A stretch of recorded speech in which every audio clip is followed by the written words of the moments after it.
KCS FM HD2, New York.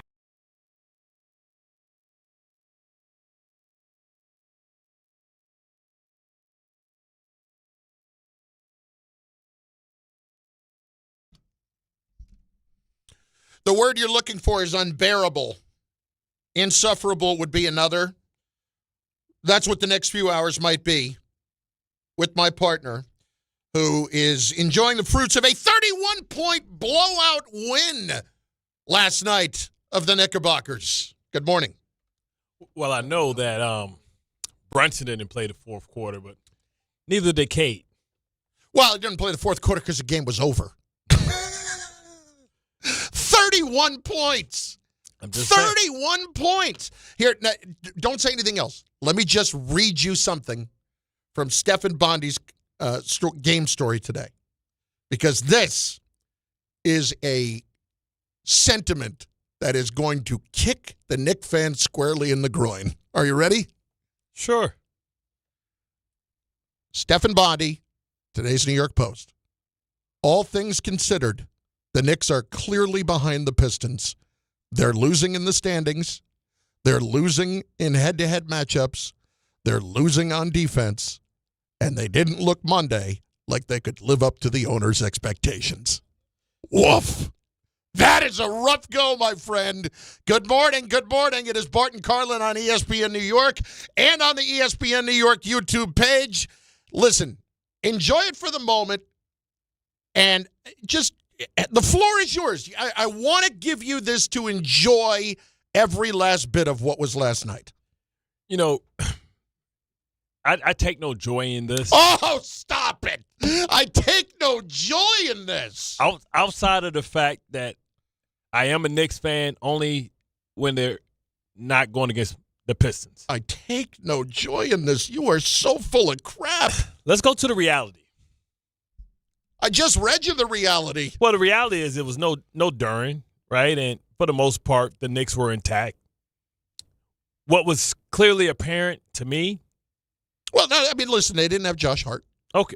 And they've lost 4 in a row, and so they missed 8 points a game. Well, I apologize. As Johnny Pickens just said, when you're beating up on the Spurs New Year's Eve through 3 quarters, that feels like about 2 months ago at this point. You know, the Spurs are a tremendous team. You know what they lack? That dog. And the amazing part is when you talk about all the credit that you want to give Mike Brown for how far he goes into his bag as far as the depth of the team, the Pistons can match that depth. They can match athleticism. If you would look, the Pistons are probably the more athletic team. And once again, when we talk about the difference, and I believe the deciding factor last year in the playoffs, it wasn't about the pain. It wasn't about the talent. It was that the Pistons lost a bit of toughness when Stu Beef wasn't able to answer the bell. You saw his presence, his tone. And then I want to remind everybody, like I reminded them last year, no Jaden Ivey. Where you're like, oh, Jaden Ivey. He's like, Jaden Ivey, you can say is a better version. You can probably say Jaden Ivey is probably a better version, a better scoring version of Josh Hart because he provides them energy, athleticism, and the ability to break down the defense. He comes off the bench this year. Yeah. And God forbid, I don't even know if the Pistons would do it anymore. We talk about Giannis coming and maybe messing up the chemistry of the Knicks. Well, Anthony Davis, who we know is going to be traded, Trae Young's going to be traded, would mess up the chemistry of the Pistons, I believe, because it probably will cost you Stu Beef and some other young players. I don't think Tobias Harris played yesterday either. Did not. The Pistons are hungry. The Pistons are humble. Because this is a team that 2 years ago won only 25 games or less than 25 games. So they still have that chip on their shoulder, much like the Lions did when they first arrived on the national scene. And this is what the Knicks have to worry about. The fact that this young team got experience last year made upgrades. They still don't have the greatest shooters. Duncan Robinson is cool, but they need another shooter because they lost out on what is it? Not Bagley. The gambling kid. The guy, the gambling guy, Michael Beasley? Yeah, Beasley. They missed out on Beasley. Okay, I want to make sure we're clear here. Yeah. Okay, this is not about what the Pistons need to do now to go win a championship. This is about you spending this time to gloat. And to spend every last moment enjoying every, because nobody cares. Nobody cares about what they're missing and what they don't have and what they do have. I read you the line that said, you are the better team. That's what I'm saying. And that's what I'm talking about. What a shame. In the Eastern Conference that doesn't have Jason Tatum, that the team that may be in position to take the mantle and to represent the Eastern Conference is the Detroit Pistons. And I'm not going to say I told you so, but I kind of did. And I'm not going to say that Cade looked like the more complete player yesterday, but I told you so. When you talk about Cade's ability to do everything that he did, but at the same time, hit you with 13 assists, that's what I'm talking about. Meanwhile, your captain, the greatest all-star in all the sport, got you 0 damn assists. How the hell you going to be the point guard and get 0 damn assists, but you supposed to be the point guard? It's pretty simple. It's pretty simple. They just physically kicked our ass. See, my point. They Wemby out there with that little string being Slender Man stuff. We out there with, remember Rocky IV? It was on the other day. I'm sorry, Balboa. Oh, no. I mean, lost me. Let me tell you Balboa. First of all, Balboa has some of the greatest speeches and quotes of all time. That was when he was 70 years old and he went out there and fought somebody, right? It was basically, he fought Antonio Tarver. Yes. Right? Yes. And they're in the gym. And he said, to beat this man, you need speed. You ain't got no speed. And your joints are lift. You got calcium deposits on most of your joints. So to beat this guy, we got to rely on blunt force trauma. Yeah. Let's start building some hurting bombs. And the Pistons got hurting bombs. That even when they fouled, I saw Karl Anthony Towns get fouled twice in one play. They said, we're going to foul you here. They can't give us 2 fouls, so take that one with you too. Who? Karl Anthony Towns. Who? Yeah. Who? Karl Anthony Towns, be real. Let me just check. I wasn't sure that he played last night. He got 6 points. Yeah. Him, 6 points. Him be real scared when Debo around. When Debo ain't around, well, listen, he be talking again. Bart, it's a system, okay? It's a system for Towns. Let's be real. That's what he makes sure to keep pointing us out. It wasn't a system 5 days ago. Here's what I'm saying. Here it is. A different system. It's just different. That's what he said. It's different and not good for Towns' numbers. He's taking fewer shots, converting on a much lower percentage than under Tibbs. Biggest adjustment is for me. Like Mike said, I make the biggest sacrifice. We're figuring it out. Now they're figuring it out. We've got a long flight. Practice tomorrow. We've got to sit down and figure out who we are and how we want to get back on track. Man, he was getting punked. We got punked. a long flight. Yo, Towns was getting punked, bro. How's a long flight? Where they flying to? L.A.? They're in Detroit. That's only a 4-hour flight. Listen, the Pistons had 9 players. I think they're flying to Japan. The Pistons had 9 players with over 20 minutes. You talk about going deep into the war chest. Man, I tell you what, bro. It wasn't a long flight.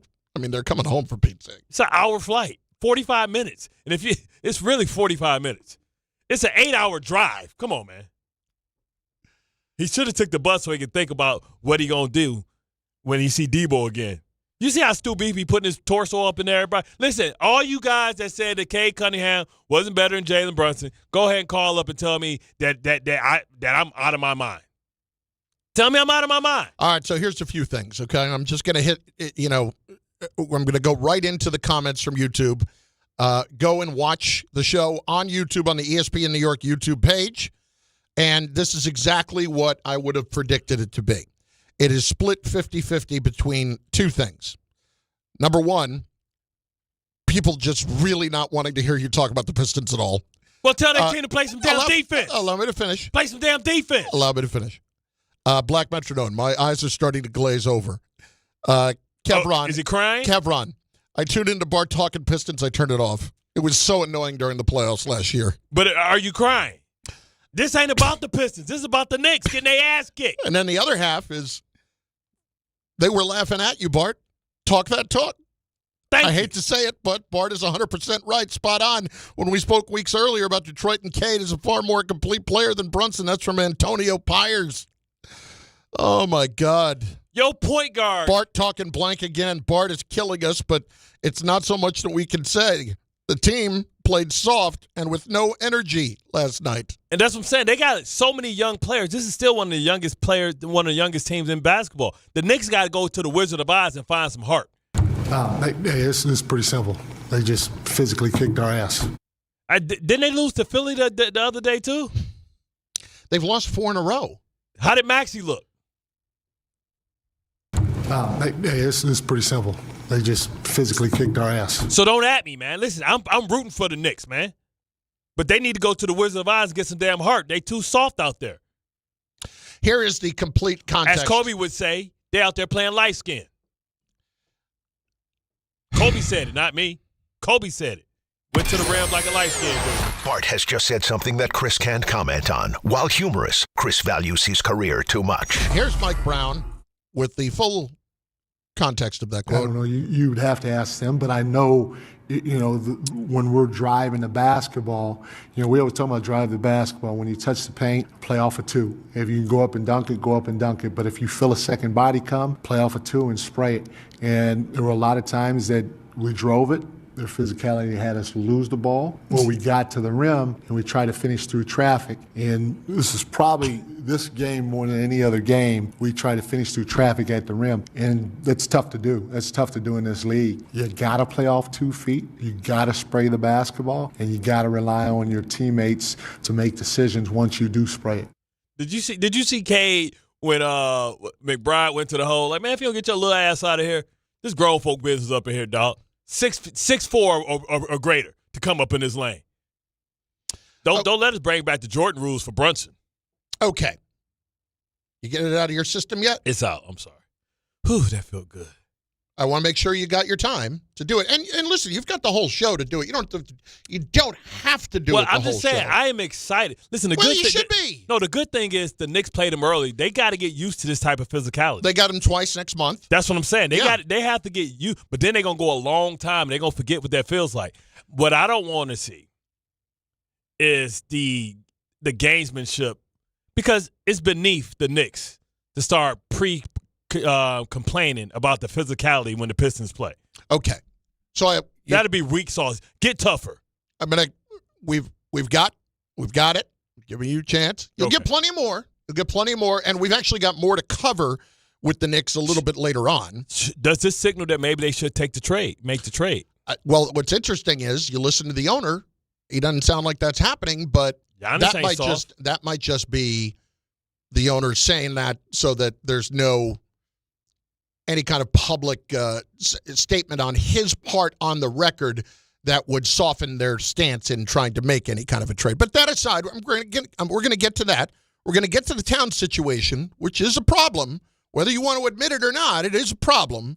And whether or not this actually is a championship team, because the owner said as much yesterday. I mean, for the idea that for Jim Dolan to say that this is a team that should get to the finals, I mean, adoy. I mean, there's nothing newsworthy in that. Can I ask you this? Is it a scenario, high risk, that we believe trading Cat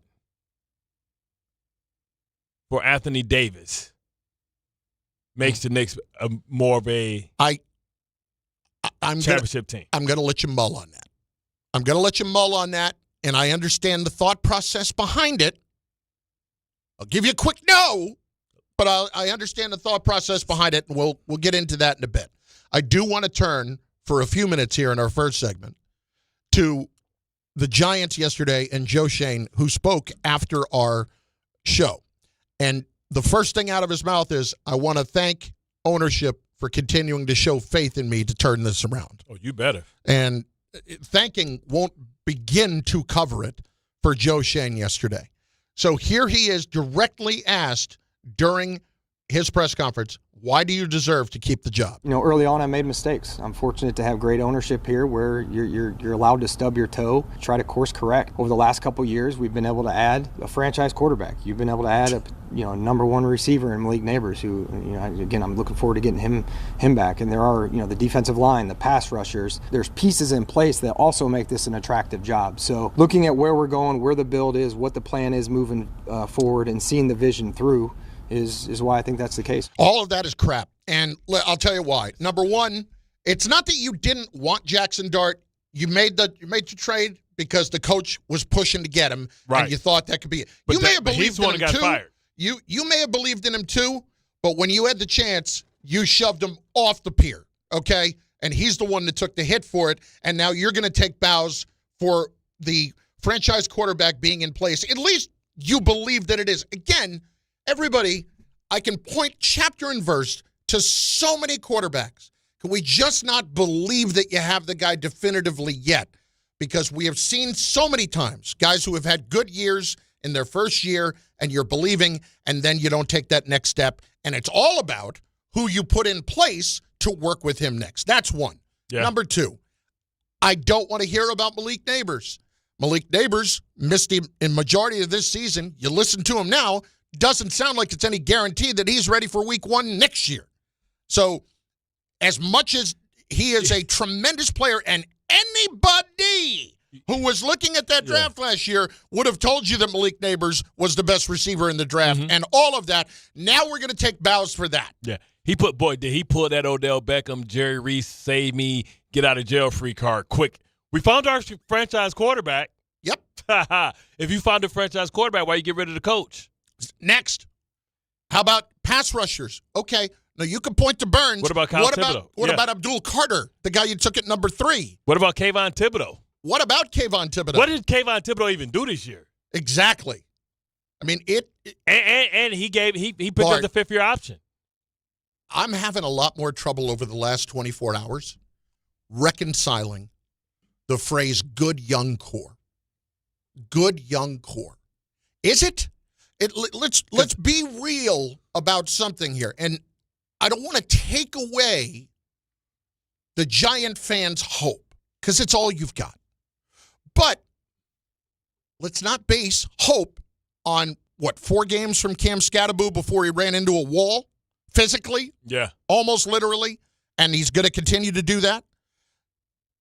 A 4-win season where you made a 1-game improvement, and you did it by winning the last 2 games when it was completely meaningless. When nobody cares. And much more in your interest to lose those games. Because do we believe that if the Cowboys was playing fully with Dak, that they would have won that game? Of course. Of course they would have. The Cowboys are a better team than the Giants. So we're taking bows about a good young core with a quarterback that we saw a lot of good things from. You feel good about that. The thing is, but outside the rest of it, yeah. Why do I think that there is a good young core when the last 2 years, that good young core in total has produced 7 wins? Yeah, out of 7. Because the thing is, out of the quarter, once you let's say they have like a top 15 quarterback in Jackson Dart. All right, let's for giggles. Where does the Giant have a better core than any other team in football? Maybe the roster's better than the Saints. Is the records maybe better than the Saints? Maybe because they got a bunch of old people. That's where we're comparing. But if you go to core, Pickens, CeeDee Lamb, Dak Prescott, Quinnen Williams now, Kenny like. The offensive line of the Dallas Cowboys. When you go to the Philadelphia Eagles, young core, Davis, Carter, N'Kobe Dean, Quinyon Mitchell, like Cooper DeJean, Devontae Smith. Like where's the advantage? When you go to even when you go, well, you maybe Washington, maybe. Well, let's talk about that because that's the next thing I was going to bring up. Good young core. Young quarterback who had a fantastic first year. Fantastic first year. Who, Jackson Dart? No, I'm talking about Jaden Daniels last year. Jaden Daniels took them to the NFC Championship game. Yeah. Had 25 touchdowns and 9 picks and threw for 3,500 yards. And dynamic runner as well. This year, hurt the entire time. What do you know? And when he played, did he play great? I don't think you could say that Jaden Daniels played great this year. Course correction, yeah, a little bit. So no Scary Terry early in the season. But my point is simply that when you're going to go and operate as if things are now givens, and we're going to operate as if Jackson Dart is now a given, that's not right. Are you saying year 2 can be harder than year 1? Yes. Oh, okay. I'm saying that. And he's going to have to learn. And he's going to have to learn a new offense. Exactly. I mean, you had Jaden Daniels have the same offense, and he wasn't playing great this year when he was in there. He had 8 touchdowns and 3 picks. Jackson Dart played 14 games, threw for 1,300 yards less than Jaden Daniels last year, threw for 14 touchdowns less, and 3 fewer interceptions. What did he throw for? 15-5. Remember 15-5? Doesn't that sound familiar? That's what Daniel Jones did when they thought he took the huge step forward. This is not a knock on Dart. It's just everybody cool your heels, and I can't listen to this GM extolling everything that he's done well. I can't listen to it because it's when you keep telling me again and again about a good young core, when do I get to see the results of that good young core? Because Thibodeau is going to be coming up on his last year. Banks got to be – you got to be able to almost get rid of him. The good thing is this is the thing. Will the Giants attract the number 1 guy? Now, we see in Atlanta already. Atlanta's getting to it. They've already requested to interview Clint Kubiak. They've already asked – wasn't Kubiak in the head coach for the Saints? Or no, he was the offense coordinator. Yeah. Okay. They've already requested to talk to Anthony Weaver. Mm-hmm. I think if the Giants are serious, maybe they need to interview Cliff Kingsbury, which I think they're gonna. I think that was something that was kind of crazy. Yeah. There is some talk, though, that they're giving Kingsbury an opportunity to go get a head coaching job, but they might actually get rid of him as an OC. Exactly. Yeah. Right. So that's what I'm saying. But you see the effect that he did have on somebody directly. You had to defend him. And you had to go against that offense, and you saw what he did, not this year, but last year. Yeah, I don't know why you would, if you're Washington, that you want to get rid of Cliff Kingsbury. Well, the offense took a step back, and maybe but it took a step back also because the guy was hurt. Well, but they think the way that he calls the games exposed him to get hurt. Mm-hmm. So they probably want to go with a safer way to go. And this sounds familiar, doesn't it? Yeah, it does. Yeah. So that's what I'm saying. So they wanted he made same thing happened with Kyler Murray, remember? Yeah. Kyler Murray got hurt under Kingsbury. It was great the first year, then teams caught up to what they were doing conceptually. So it's the Giants a job that will attract those type of players. I mean, those type of coaches. And will you be the number 1 job, or Tannenbaum came on when you were gone, and he said that he believed that the Tennessee Titans was their best job. I don't know about that with their ownership. I don't know about that yet. I mean, but realistically, what has the ownership here proven? In the last they've won 12 championships years? before. No. Remember, it's a generation of people that don't know the Giants as that.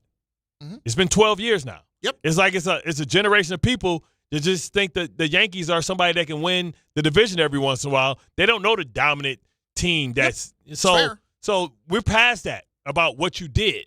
What you did don't matter about what you're going to do. It's not an indication of what you're going to do. Bart and Carlin, ESPN New York, and on the ESPN New York app. And here's one other thing, too. There is a question that is out there that everybody seems to have answered already as far as who is the logical choice to be the head coach. And we're going to get answers on that from, well, let's just call it direct sources in just a little bit. It's Bart and Carlin. We are just getting started. 800-919-3776. Now would be a good time with the phone lines opening. On the Giants, on Bart, and Detroit basketball. That's even more annoying than the actual guy who does it. It's even, and that's hard to do. That's our version of Funk Flex. Yeah, no, I get it. He used to be a DJ for the radio station. No, I get it. And he's also annoying. And you know that it's annoying. Rashid Phillips. What? That was Chauncey. But that's what you should say for Phillips. Hey man, we ain't gonna listen. We're not gonna forget about just because he was James Bond on the poker table, we ain't gonna forget about him in Detroit. We still gonna hold you down, Chauncey. Bart and Carlin, ESPN New York. FanDuel is giving all customers a profit boost every college football playoff game day. That means more chances to level up your picks and turn big moments into even bigger wins. Ride with the favorite, take a shot at the underdog, or build a parlay. Then apply your profit boost and go for bigger winnings. FanDuel is the best place to get into all the football action all playoff long. And when you win, you get paid instantly. So visit FanDuel.com/local to get your college playoff profit boost today. FanDuel is giving all customers a profit boost every college football playoff game day. That means more chances to level up your picks and turn big moments into even bigger wins. Ride with the favorite, take a shot at the underdog, or build a parlay. Then apply your profit boost and go for bigger winnings. 21 and over and physically present in New York. Opt-in required. Bonus issued as non-withdrawable profit boost tokens. Restrictions apply, including any token expiration and max wager amount. See terms at sportsbook.fanduel.com. For help with a gambling problem, call 877-8-HOPE-NY or text HOPE-NY 467-369. Couple of traffic trouble spots on Long Island, the LIE westbound by Old Westbury Road. It's an accident, delays there. At Hicksville, Old Country Road remains closed. Crash investigation between Route 106 and Jerusalem Avenue. Coming in from New Jersey, about 20 at the George Washington Bridge all around. Lincoln and Holland tunnels with much better conditions. Route 3 eastbound at Clifton, Passaic Avenue, an accident to be cleared. And a lot of traffic up and down on the Van Wyck, north and southbound between the Grand Central and Kennedy. NJ Transit trains are looking good. The Whitestone Expressway northbound, heavy up toward the Cross Island past City Field with an accident by 20th Avenue. I'm Bob Williams on 880 ESPN New York. New York Presbyterian treats more heart patients than any other hospital in New York. From common to complex conditions, our cardiologists and heart surgeons are pioneers in advanced heart care, leading the way in minimally invasive treatments for faster recovery times. Find a doctor at nyp.org/heart. Stay amazing. New York Presbyterian. New York Presbyterian Hospital based on U.S. News and World Report 2025 to 2026 Cardiology, Heart, and Vascular Surgery Rankings. Presented by Robinhood. He crosses, spins, pulls up. With Robinhood Prediction Markets, buy or sell your predictions all game long. No house odds, just you versus the market. Put your sports IQ to work. Trade every shot, block, steal, run, and moment that shifts the game. With Robinhood Prediction Markets, trade every play. Visit Robinhood.com/predict to start trading. Futures and cleared swaps trading involves significant risk and is not appropriate for everyone. Event contracts are offered by Robinhood Derivatives LLC, a registered futures commission merchant and swap firm. Hey, football fans, picture this. You bet on your favorite player to score the first touchdown in the game, but his teammate scores instead. If this happens, BetMGM wants to give you another chance at the end zone. With BetMGM's Second Chance promotion, you'll get your stake back if your first touchdown scorer scores second instead. Really? That's right. Bet on any pro football player to score the first touchdown of the game. If you're right, you win. If your player scores second, you get your stake back in cash. With BetMGM's Second Chance offer, you have a chance to keep the fun going after the first player crosses the goal line. BetMGM and GameSense remind you to play responsibly. See BetMGM.com for terms. 21 years of age or older to wager and physically present in New York and New Jersey only. Existing customer offer. Subject to eligibility requirements. Rewards paid back in unrestricted withdrawable funds. Gambling problem? In New York, call 877-8-HOPE-NY or text HOPE-NY 467-369. In New Jersey, call 1-800-GAMBLER. Hi, I'm John D'Agostino from D'Agostino & Associates, the injury firm. You know what's interesting about the words personal injury? The first word is person. And at D'Agostino & Associates, that word means everything. That's because I handpick every person in our firm. From the pleasant professional person who answers your call to the experienced person litigating your case in court. Because every person in my firm is an extension of me, and the only way to exceed our clients' expectations is to deliver the highest level of personal service every single time. And that starts with hiring the right people. You see, we know that every client is a person too. Someone going through the toughest time in their lives and deserves to be more than just a file number. At D'Agostino & Associates, we put the person back in personal injury. So call 1-800-BITE-BACK. That's 1-800-248-3222 and ask for me, John D'Agostino. And let's talk about your case, person to person. D'Agostino, law, bite back. The college football playoff isn't over. Not yet. That epic run, that wild dream, not over till the clock hits 0. Till the stadium shakes. Till the wild things are let loose. Till the trophy is lifted and the confetti falls. This is the national championship. When it's over, you'll feel it. This is the wild world of college football. The CFP National Championship, Monday, January 19th at 7:30 p.m. Eastern on ESPN and the ESPN app.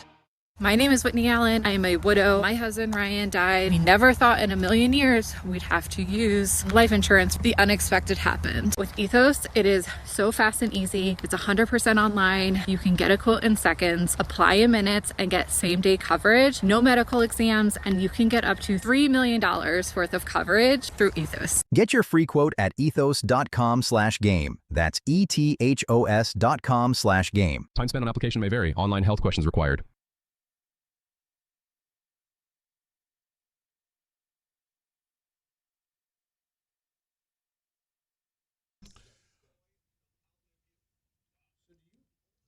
I'm always for it whenever Bart can revisit his episode of the TV show Tanked. If you haven't seen that, it's where they install custom fish tanks into your house. And Bart had this done. I mean, it had to be at least 10, 15 years ago now at this point, yeah? Those two guys who have that show Tanked. You got to turn on the mic. Wade and Brett. Yeah.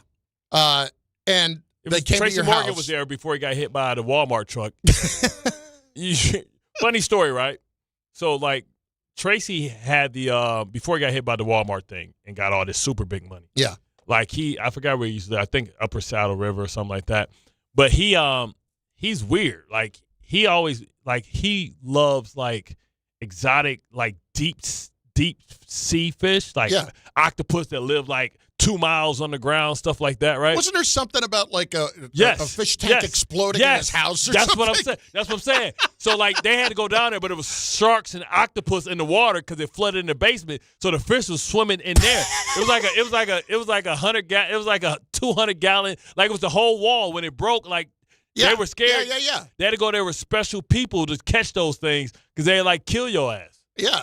Well, and so Tracy Morgan had to come to your house? No. They had to go to Tracy's house, but no, we were on the same episode. Oh, okay. Of Tank, yeah. Okay. Because we live close to each other, so of course. But what I did not know is that you have this tank, and I remember seeing the episode. I haven't seen it in a while. Yeah. But when they were putting it in, it's outdoors. Yeah. And that I did not know gallons.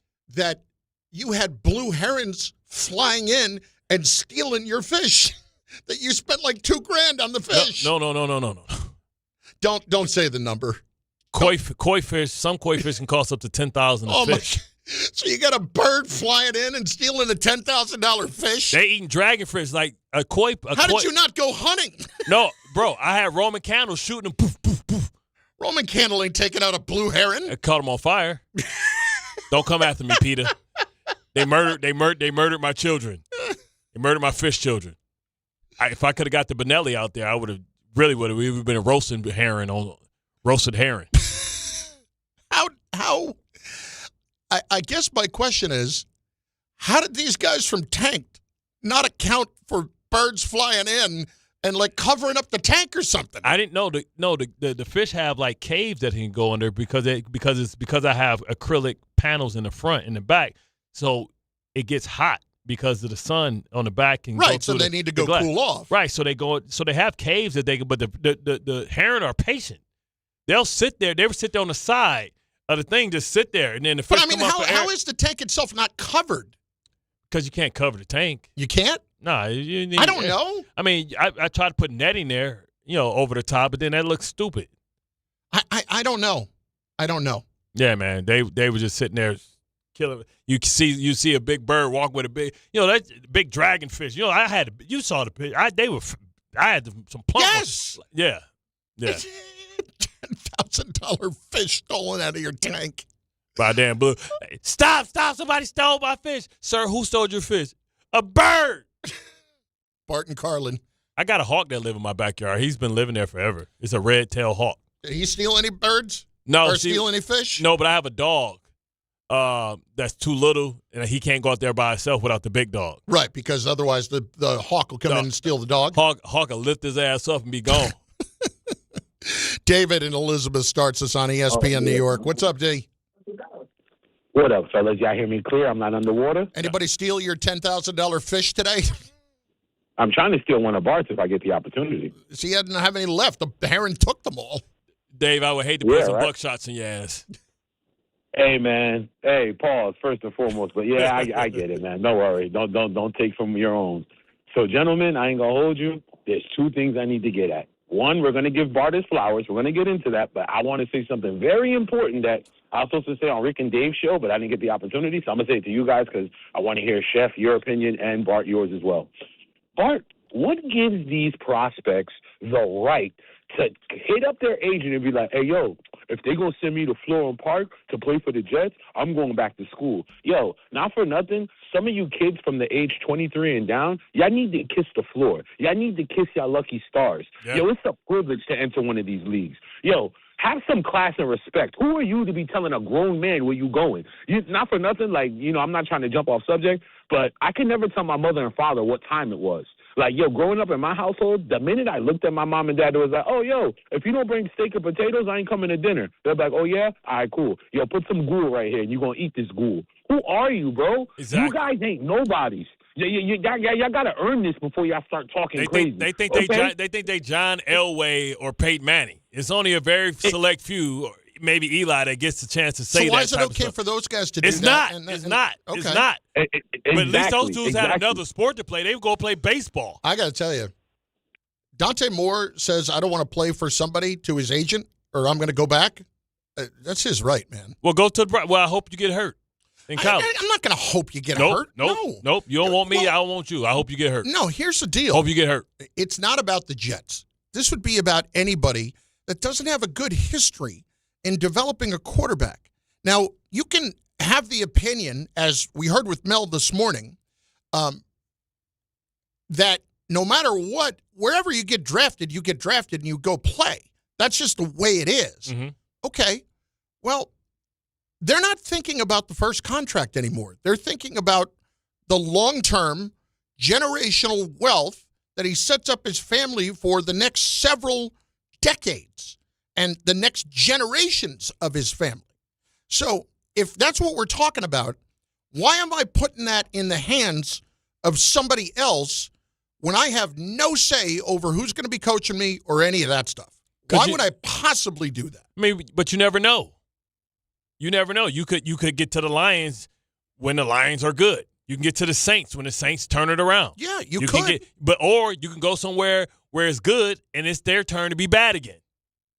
So it's no direct science, right? If that's the case, then people would know that some people would be good. They would just say, we're going to take this guy because we're going to be better. There may not be direct science, but I got a lot of historical evidence pointing in one direction.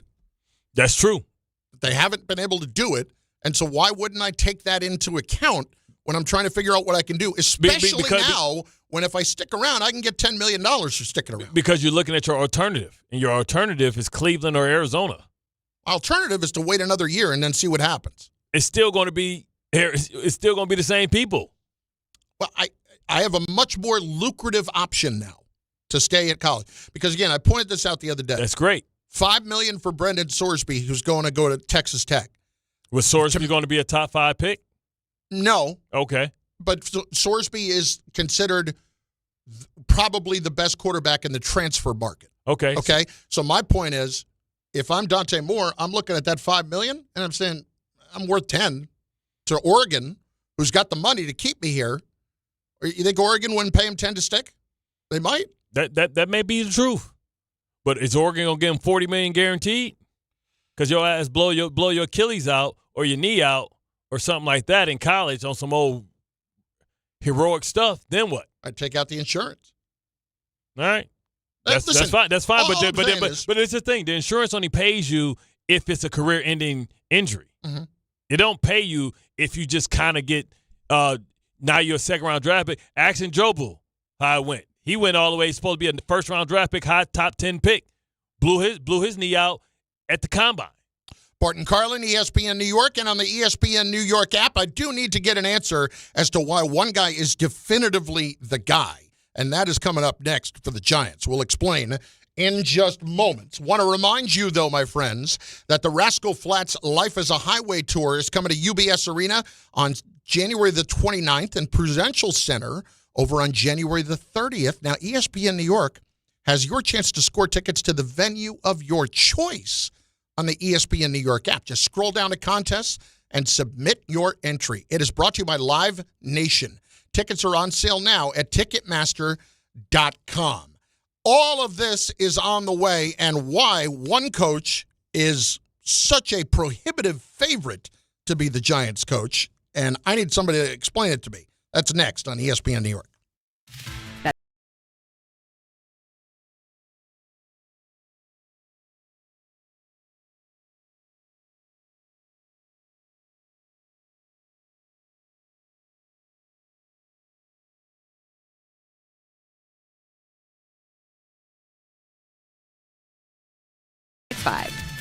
Gambling problem? Call 1-800-GAMBLER. 21 plus only. Must be physically located in New Jersey. T&Cs apply.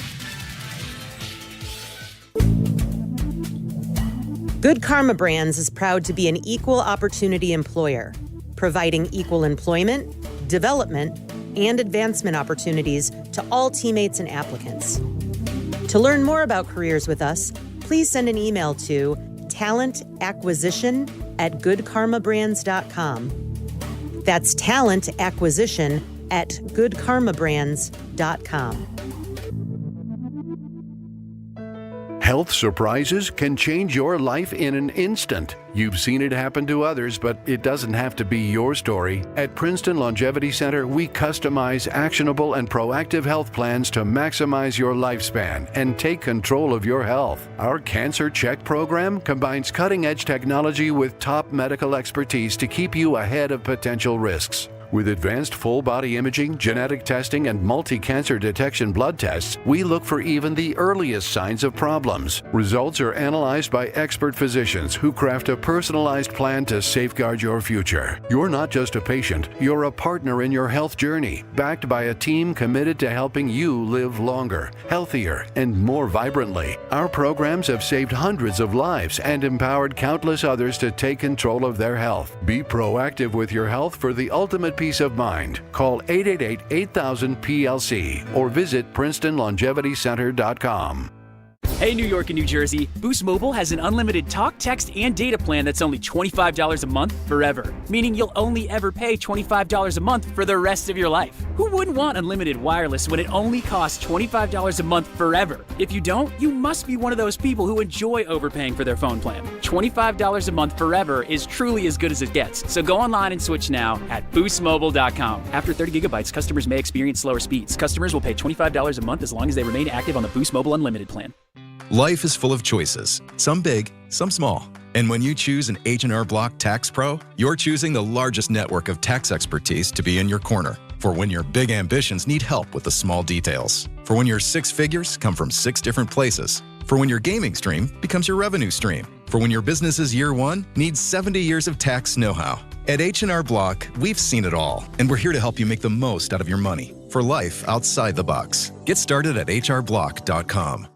My name is Whitney Allen. I am a widow. My husband, Ryan, died. We never thought in a million years we'd have to use life insurance. The unexpected happened. With Ethos, it is so fast and easy. It's 100% online. You can get a quote in seconds, apply in minutes, and get same-day coverage. No medical exams, and you can get up to $3 million worth of coverage through Ethos. Get your free quote at ethos.com/game. That's ETHOS.com/game. Time spent on application may vary. Online health questions required. Out on the course, they're the PGA Tour's best players. But in the arena, they're prime time. And Season 2 of TGL presented by SoFi is back with lights, cameras, action. We're talking big moments, big personalities, big names in the stands, all on the big screen. Big-time matchups with shot clocks, hammer drops, timeouts, overtime, and playoffs. It's city versus city, squad versus squad. The sport just hits different under the lights. It's TGL presented by SoFi. Keep up. It's golf. Tune into every match. Only on ESPN.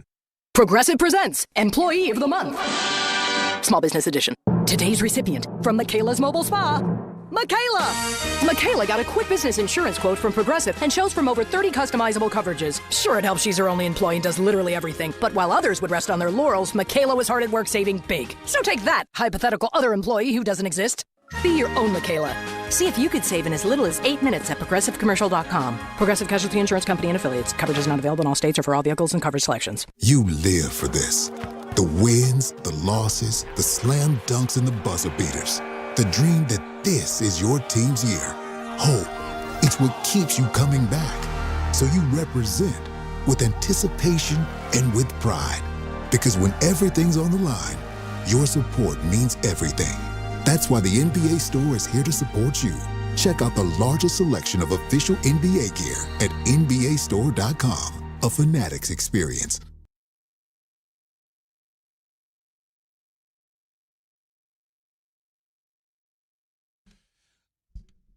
What did I miss?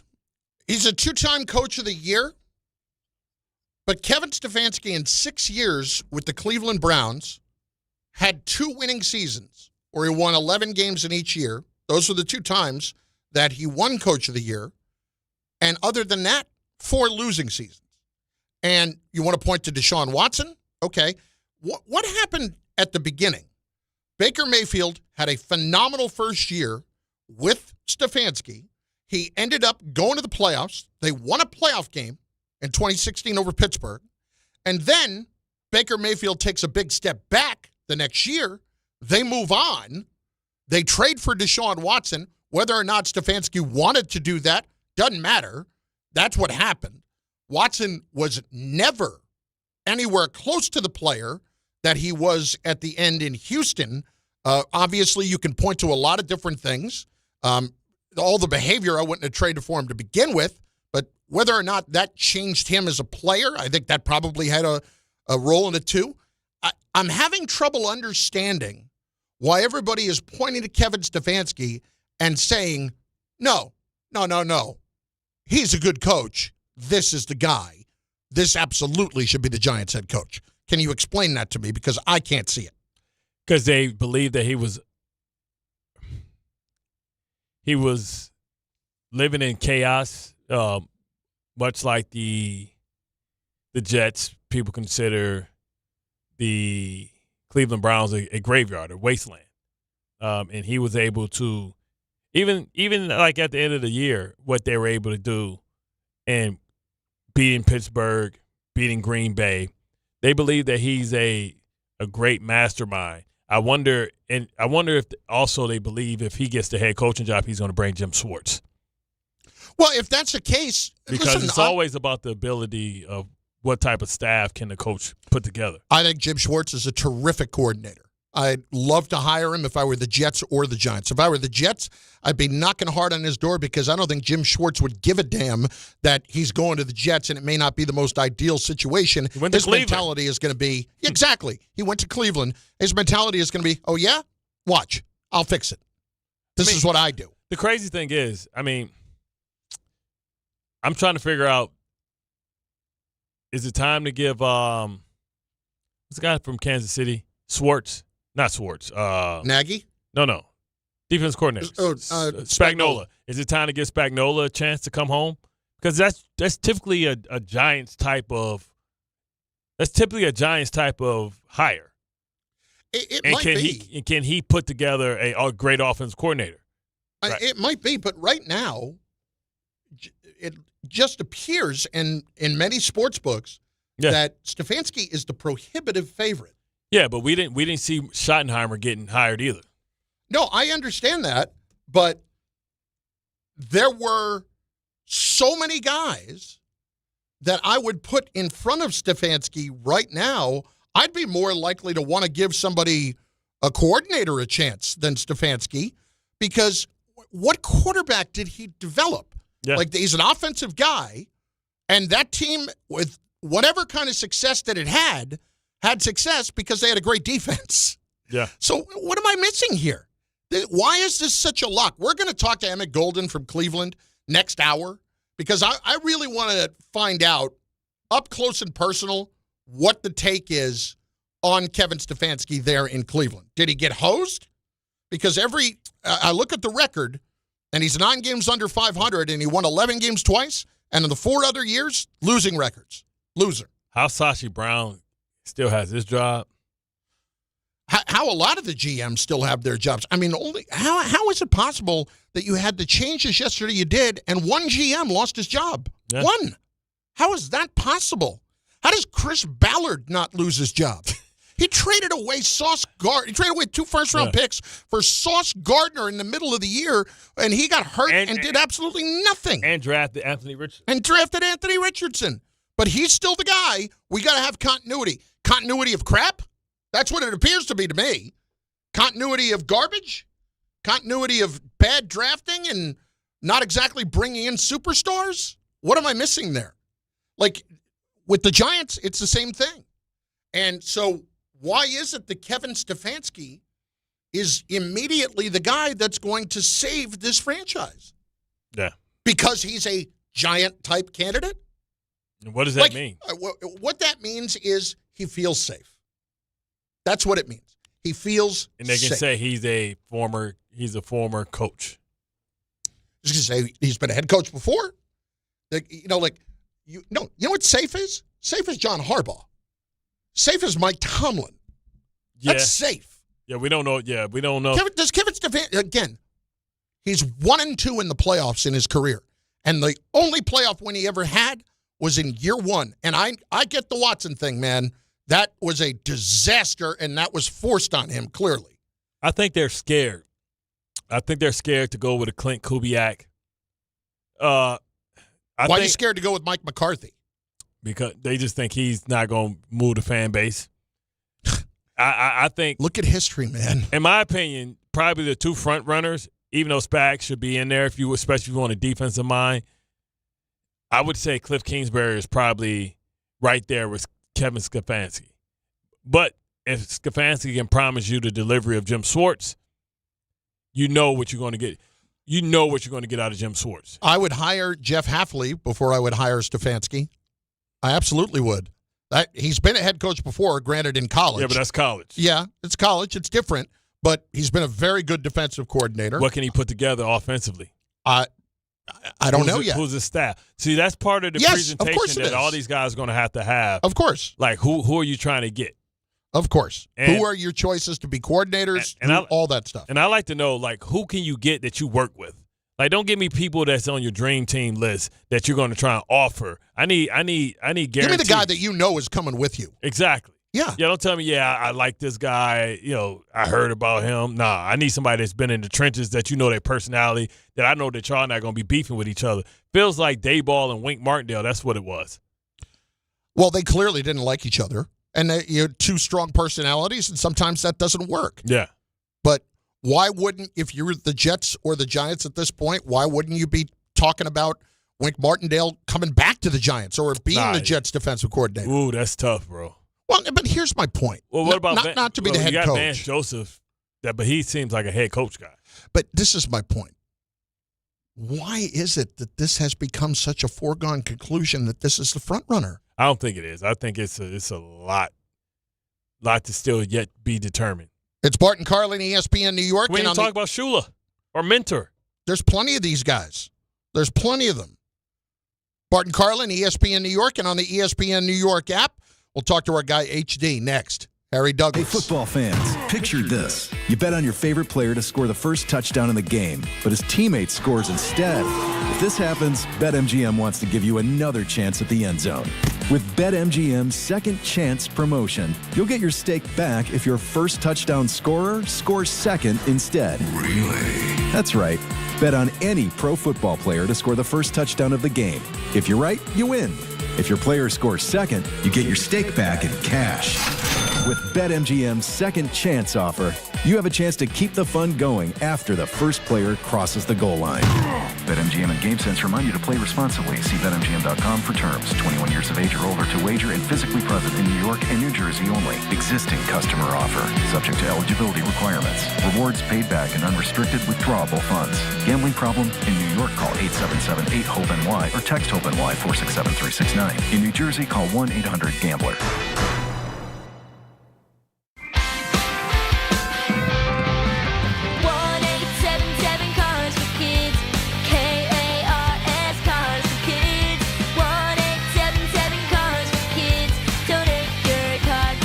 Call 1-877-CARS-FOR-KIDS to reach a friendly live agent. Donation's super easy, and your car can be picked up as soon as tomorrow. Call us now, 1-877-CARS-FOR-KIDS. Donate your car today. Did you know you can donate real estate too?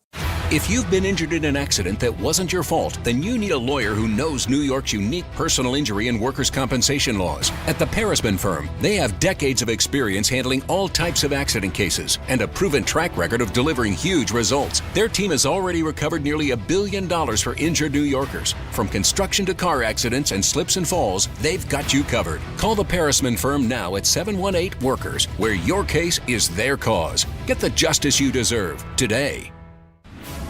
The wild card round is here, and FanDuel is turning on playoff mode. All customers get a profit boost pack every NFL playoff game day.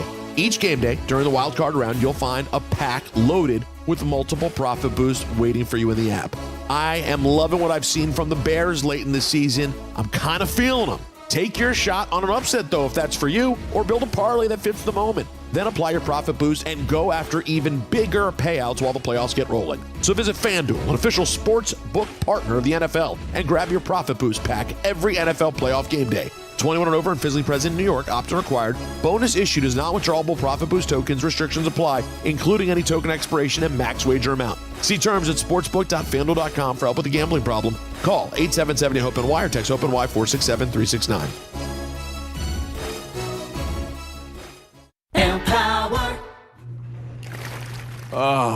After wanting one for years, Kevin is finally enjoying his new hot tub. This is the life. He worked with Empower to help him get good at money, so now he can be a little bad. Oh, no, not my phone. Oh, Kevin. Kevin's phone may be in hot water, but his finances aren't. Invest well, live a little. Start today at Empower.com. Smalls here. Life is full of choices, some big, some small. And when you choose an H&R Block Tax Pro, you're choosing the largest network of tax expertise to be in your corner. For when your big ambitions need help with the small details. For when your six figures come from 6 different places. For when your gaming stream becomes your revenue stream. For when your business's year one needs 70 years of tax know-how. At H&R Block, they've seen it all. And they're here to help you make the most out of your money for life outside the box. 880 ESPN, WHSQ, and WCBS-FM HD2, New York. A Good Karma Brands radio station.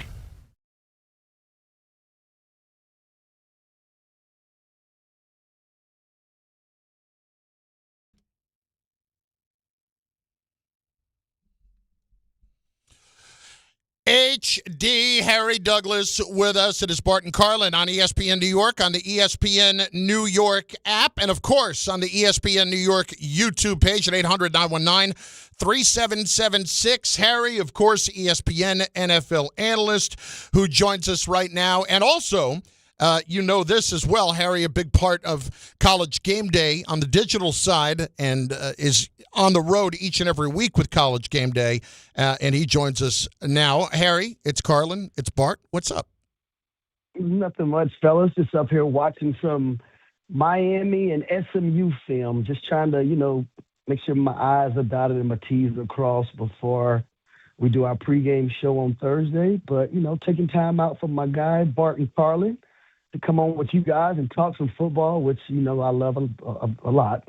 Now, who ordered the damn Code Red in Atlanta, man? Was the first indication when they brought in the firm to assess the inner workings of the staff, and if that's the case, like who ultimately fell short?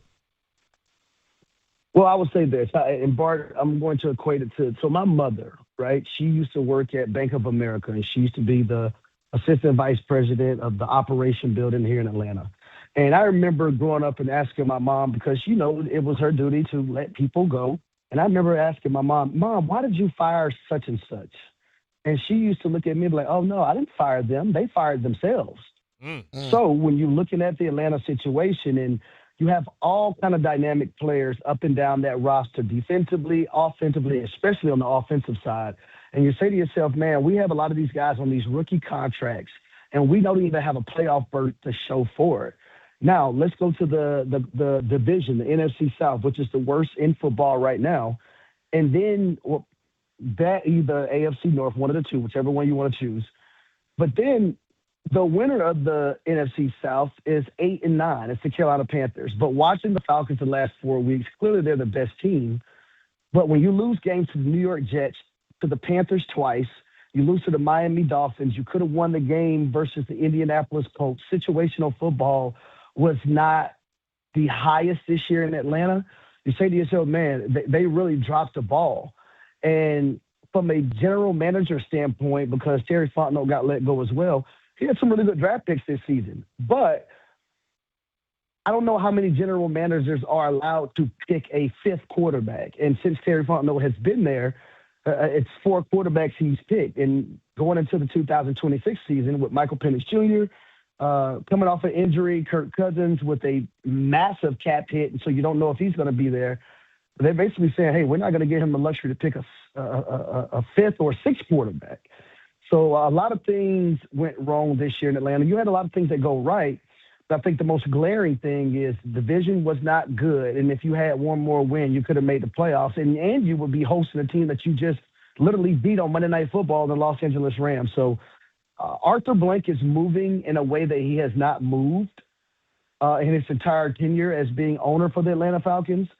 And when you look at teams like the Seahawks and the Houston Texans, the Chicago Bears, and a lot of other, the Jacksonville Jaguars, and you have these head coaches having this immediate success, these owners are going to get tired of having patience with these head coaches. So you better make sure you have your P's and Q's and everything aligned when you become a head coach, because they're no longer going to say we're going to give a guy 3 or 4 or 5 years. No, you better have massive changes within year 1 or year 2, or most likely you're going to be gone. Harry Douglas with us, ESPN NFL analyst. Okay, here in New York, there's a lot of Kevin Stefanski talk now that he got cut loose by the Browns. What am I missing? I mean, 2 years where he won 11 games, but 6 years overall, and the other 4 years were losing seasons. Watson, all that, I get it. What am I missing that Kevin Stefanski should be at the top of the Giants list? Well, let's think about this. The Cleveland Browns have not been a good football team for a very, very long time. Now, he was able to lead them to 2 playoff berths. I believe it was 2020, 2023. Got Coach of the Year 2 times as well. Both of those years I just mentioned. Kevin Stefanski is a damn good coach. And you know, sometimes, man, it's just an organization and a coach, it's time to part ways. I got that feeling in Cleveland. The quarterback position really hampered Kevin Stefanski from really, doing things the way he wanted to do it. His offense is more predicated towards a natural pocket passer. That's why Joe Flacco was a guy that they brought in this season. Joe Flacco came in and took over for Deshaun Watson in 2023. They were able to make the playoffs, even though they got vote raced when they played the Houston Texans. Baker Mayfield was a guy that they probably shouldn't have let go a long time ago. They should have kept Baker Mayfield because we've seen how he's, resurrected his career. But the Cleveland Browns, man, they're all over the place. I knew it was going to be an issue when they had 5 damn quarterbacks in training camp. You have 5 quarterbacks, you don't have 1. And that's the issue now for Cleveland moving forward. What is that quarterback room going to look like? Are they going to give Shedeur Sanders that opportunity in 2026? But you also got to remember they have 2 first-round draft picks. So whatever Andrew Berry is thinking along, with the Haslam family, you have to figure the quarterback position out, because this league has told us year in and year out, if you don't have a quarterback, you don't have a chance. All right, so you mentioned the Mayfield thing. I'm gonna push back on the Stefanski thing from 2 points. Number one, Mayfield, phenomenal first year with Stefanski. Next year, average, and they moved on. Huge mistake. And I don't know who's to blame for Mayfield regressing at that point. Secondly, when I look at what happened this year and the way he handled the whole situation with Sanders, I thought he handled it exceptionally poorly. Oh, so poorly. Yes, I agree. So this is why I'm really struggling with the idea that this appears to be kind of a no-brainer for a lot of people here. Well, in what way? Well, like that he is a no-brainer to be at the top of the Giants list to hire to be the guy. And that's what I don't get. It's not that he's a bad coach. It's just that I don't see a massive history here of big success or even really good success. I see more failure than success. So let me ask you this. Who would be at the top of your list then from a offensive standpoint? Because I don't think it just has to be an offensive guy, but with a young quarterback like Jackson Dart, you would probably want it to be an offensive guy so he can have that relationship with the head coach who can also be a play caller as well, because we've seen that work out so well over the years. But who would be at the top of your list for the New York Giants? Because I do believe the most intriguing and the best job right now open is the Giants. Mm-hmm.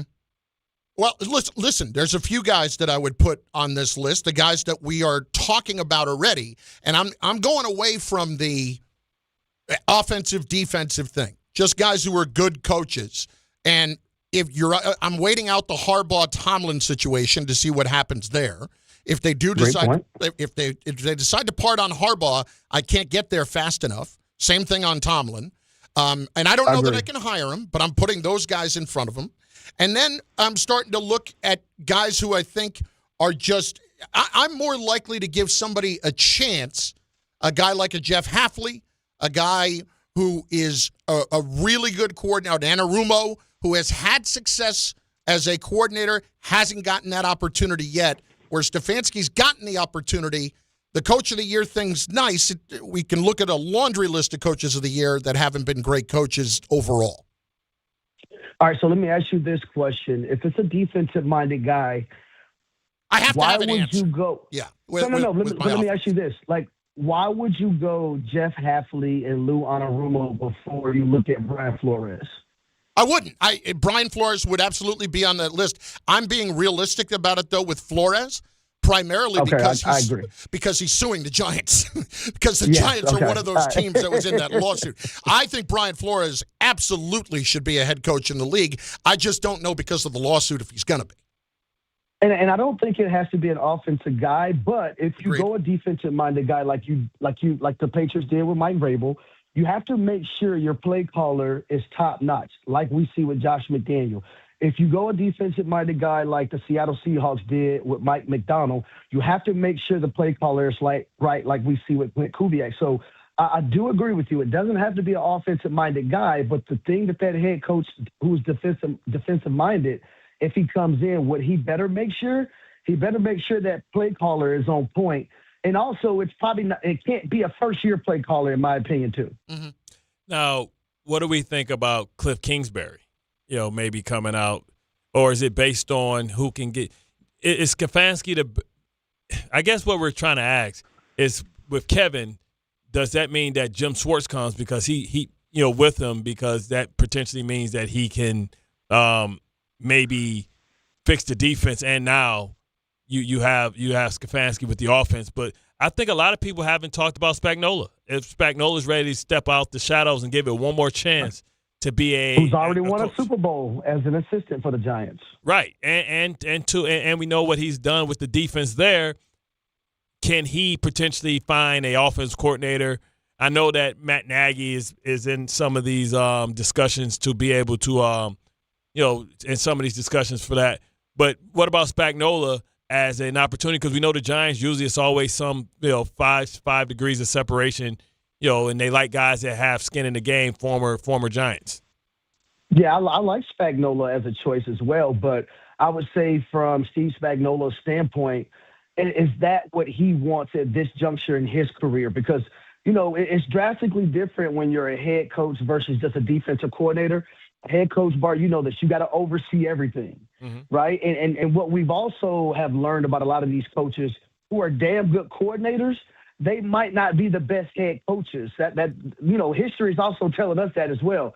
It's Josh McDaniels, right, who's had opportunities to be a head coach. It didn't fare out well, but he's a damn good offensive coordinator. So is Steve Spagnuolo, is that where he is in his career, where he wants another head coaching job? Because I've said to myself the last 3 or 4 years, why haven't he gone anywhere to become a head coach with the way he's been able to run defenses in Kansas City? Well, you look at what's happening right now, might be the time for some of these assistants to get out. As Travis Kelce's probably going to retire, Chris Jones going to retire, the rest of the division has gotten a little bit better, and you don't know what the status of Patrick Mahomes is for the next 8 months. He may be somebody that's going to be on the PUP list and slow to come back. So it may be an opportunity for Spags to get one last chance to see. I think when people have bad experiences as a coach, they don't want that to be the lasting memory of them as a head coach. And it may be time for him to try and give it one more shot. But I think the environment is right now for the opportunity for guys to come out and try and get another chance. What about Clint Kubiak? Would y'all like Clint Kubiak as a head coach in New York? Because I think he would run a damn good offense with Jackson Dart at the quarterback position. I see the reason why. I think we're just fatigued here with the Giants getting first year head coaches. They want somebody that's done it before, somebody that we know understands what comes with the job, opposed to having to learn on the job. So I think from what I'm getting from our callers is they prefer somebody that's done it before, because that's already made a bunch of mistakes that they've learned from. But the only thing with that I would say is as you look across the league right now, Ben Johnson is a first-time head coach. And look at the turnaround in Chicago. You look at Mike McDonald in Seattle. He is a first-time head coach. Look at the turnaround. DeMeco Ryans in Houston. He was a first-time head coach. They've been to the playoffs all 3 years that him and C.J. Stroud has been there. And then you look at Liam Cohen and the job that he's done with Trevor Lawrence. They're the 3 seed right now at 13-4, and the job that he's done as a first-year head coach. See, I don't mind a first-year head coach. It's about what's that pedigree of that first-year head coach, because Mike McDonald has the pedigree of being in Baltimore, right? When you look at DeMeco Ryans, he had the pedigree of being in San Francisco, right? He's had that infrastructure to learn from guys who are damn good head coaches. And then also when you look at Liam Cohen, he had the ability to learn under Sean McVay. And then he was in Tampa as well, too. So I don't mind a first-year head coach, but what's the background of that first-year head coach? And then when you look at Ben Johnson, him being in Detroit with the Lions under Dan Campbell, who was a first-time head coach who's done an amazing job as well. So, I don't mind a first-year head coach, but it's about their background and their pedigree and who they've been able to learn from. Well, the issue is, and those are all great points that you made, but the difference is, one, Ben Johnson had been in that division. He knew the Chicago Bears very well, but a lot of those teams, even if you go down to Jacksonville, they had been getting great draft picks for the last previous years and bringing in great talent.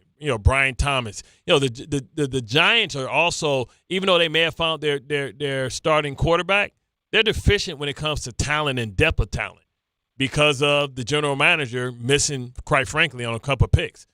But when you talk about those other teams, Josh Allen, maybe Trayvon Walker wasn't a great pick, but those other teams kind of had already built the infrastructure. We had already saw that we had expected the Chicago Bears to be better even before Caleb Williams got there, because of all the drafts that they've been trading for Sweat, bringing in DJ Moore and all those things. I don't know if the Giants are there yet with the talent acquisition. So let me say this about the Giants and how I feel about them. I think with the right head coach and the right defensive coordinator and offensive coordinator, there are always teams who didn't make the playoffs like this season that will be in the playoffs next season. I view the Giants as one of those teams. This year it was Jacksonville. This year it was New England.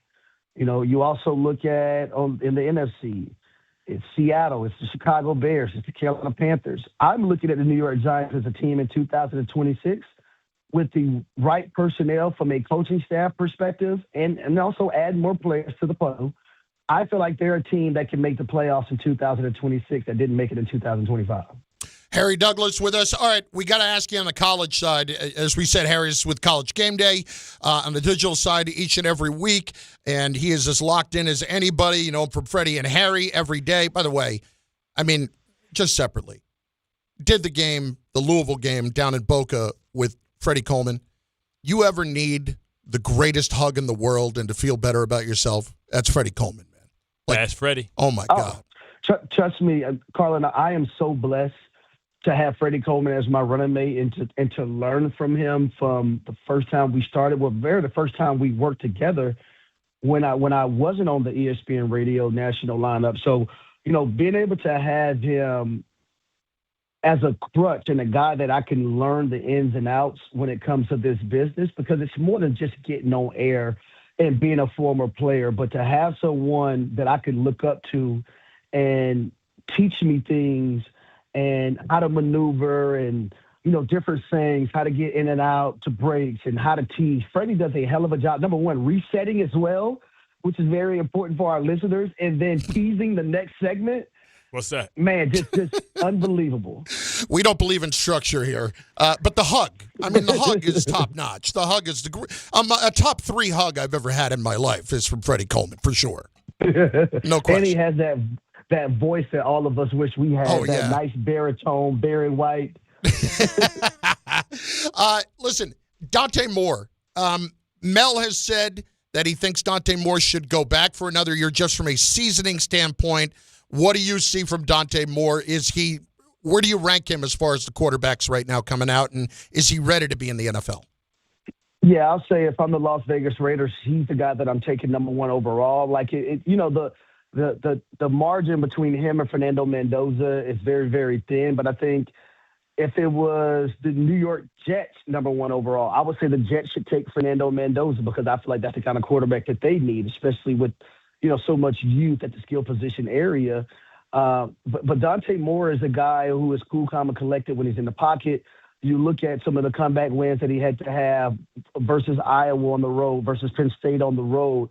He's been able to get it done. And he has a second bite at the apple versus the Heisman Trophy winner, Fernando Mendoza, versus a really good defense in Indiana.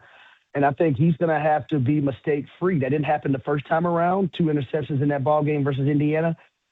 Indiana is the most well-coached football team and the most balanced football team in college football.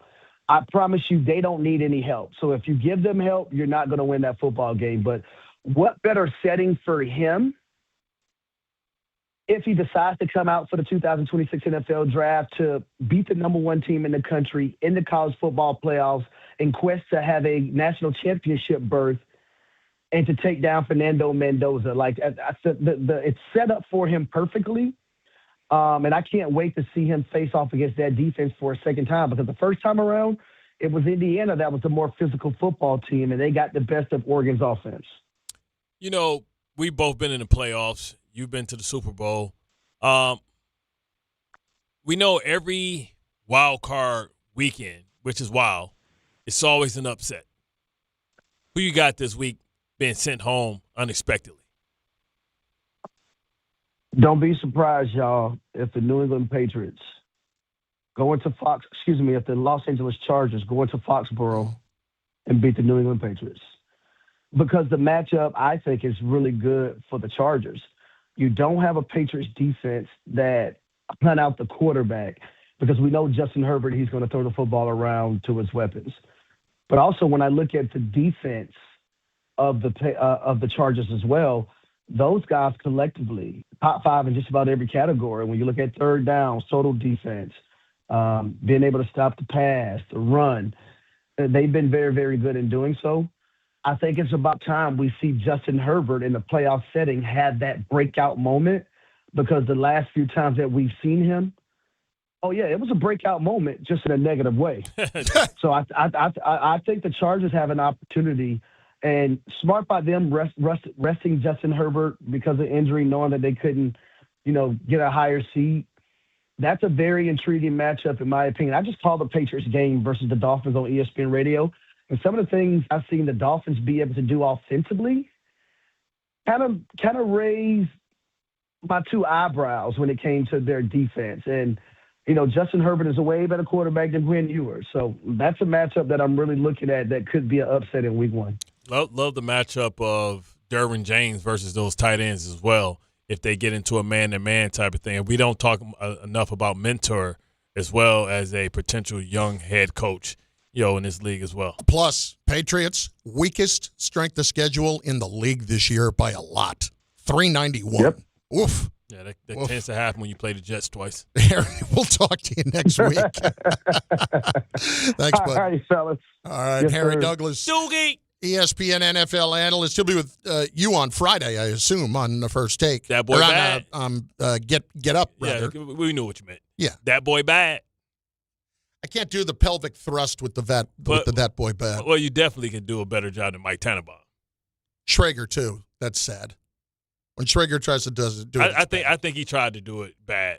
Mike T was trying his best. You think Schrager tried to do it poorly on purpose, but Mike Tannenbaum is that was just Mike being Mike. That was all. That was the best he got. He gave us his best shot. Almost like him trying to feel punch on Hard Knocks.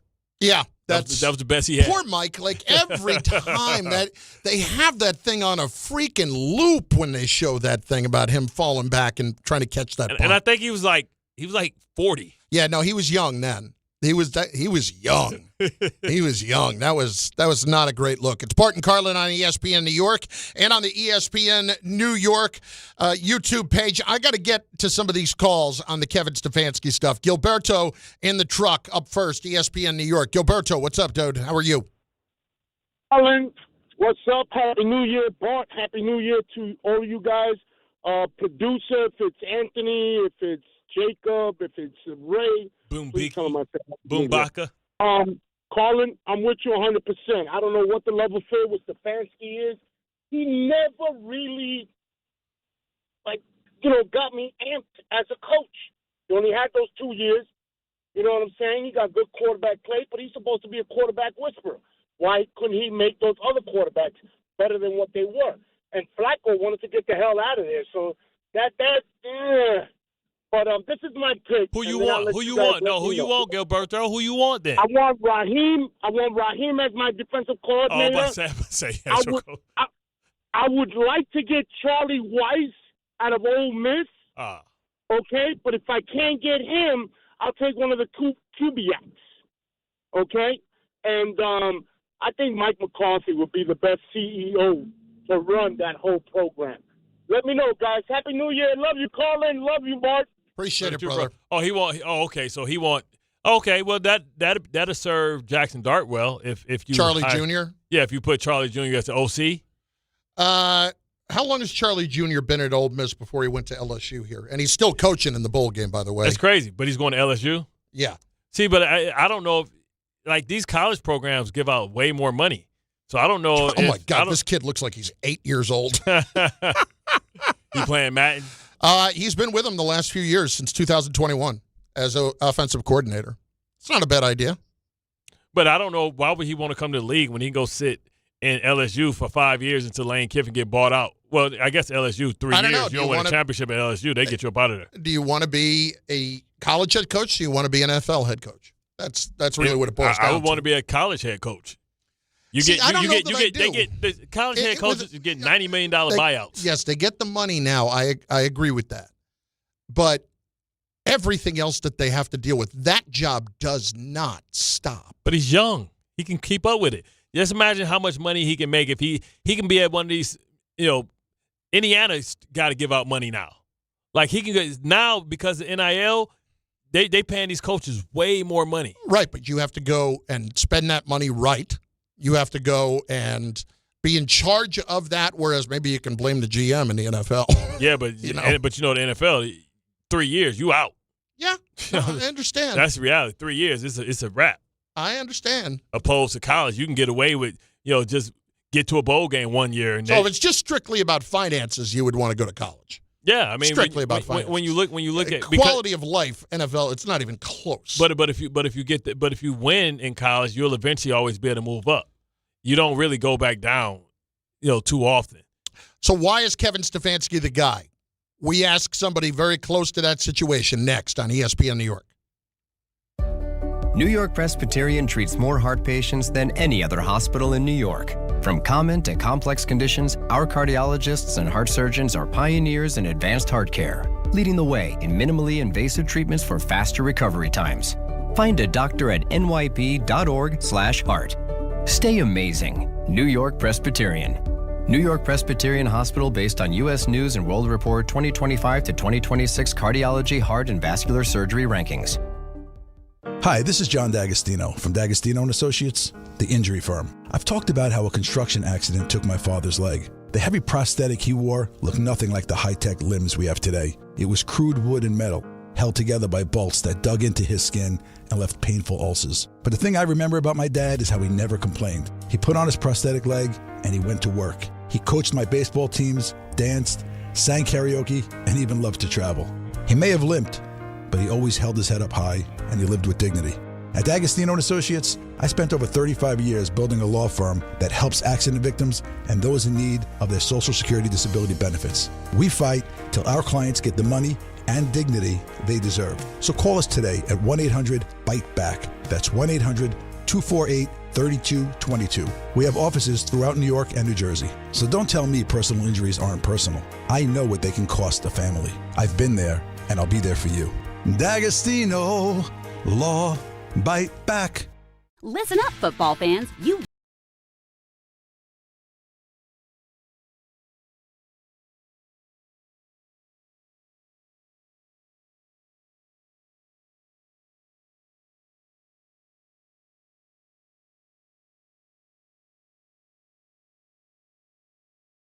ordinary at Bet365.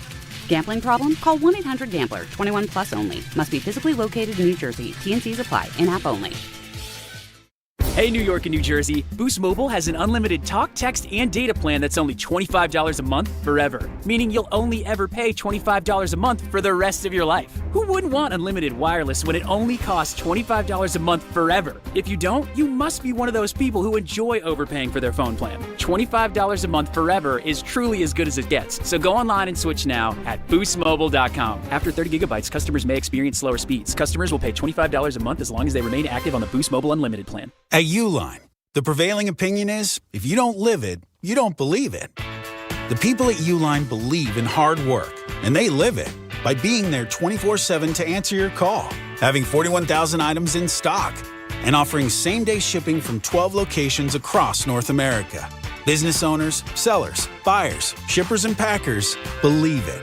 Uline is the hard-working, dependable source for your shipping and industrial supplies. Visit uline.com. To the net. Score! The New York Islanders are back in action with a brand new theme night schedule you won't want to miss. Bring your friends out for the holidays and take home a custom holiday replica jersey or arrive early for special bobblehead giveaway nights for Matt Barzell and Bo Horvat. Barzell for Horvat. Score! Explore the full theme night schedule at NewYorkIslanders.com. Out on the course, they're the PGA Tour's best players. But in the arena, they're prime time. And Season 2 of TGL presented by SoFi is back with lights, cameras, action. We're talking big moments, big personalities, big names in the stands, all on the big screen. Big-time matchups with shot clocks, hammer drops, timeouts, overtime, and playoffs. It's city versus city, squad versus squad. The sport just hits different under the lights. It's TGL presented by SoFi. Keep up. It's golf. Tune into every match. Only on ESPN. Rich Eisen here. LinkedIn Jobs is stepping things up with their new AI assistant so you can feel confident you're finding top talent. Get this. Employees hired through LinkedIn are 30% more likely to stick around for at least a year compared to those hired through the leading competitor. Hire right the first time. Post your job for free at linkedin.com/Eisen, then promote it to use LinkedIn Jobs' new AI assistant, making it easier and faster to find top candidates. That's linkedin.com/Eisen to post your job for free. Terms and conditions apply. And promote it to use LinkedIn Jobs' new AI assistant, making it easier and faster to find top candidates. That's linkedin.com/Eisen to post your job for free. Terms and conditions apply.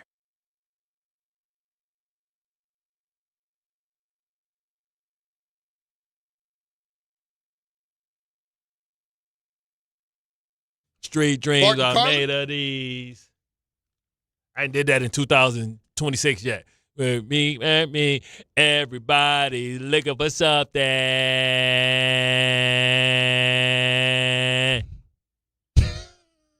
Yeah.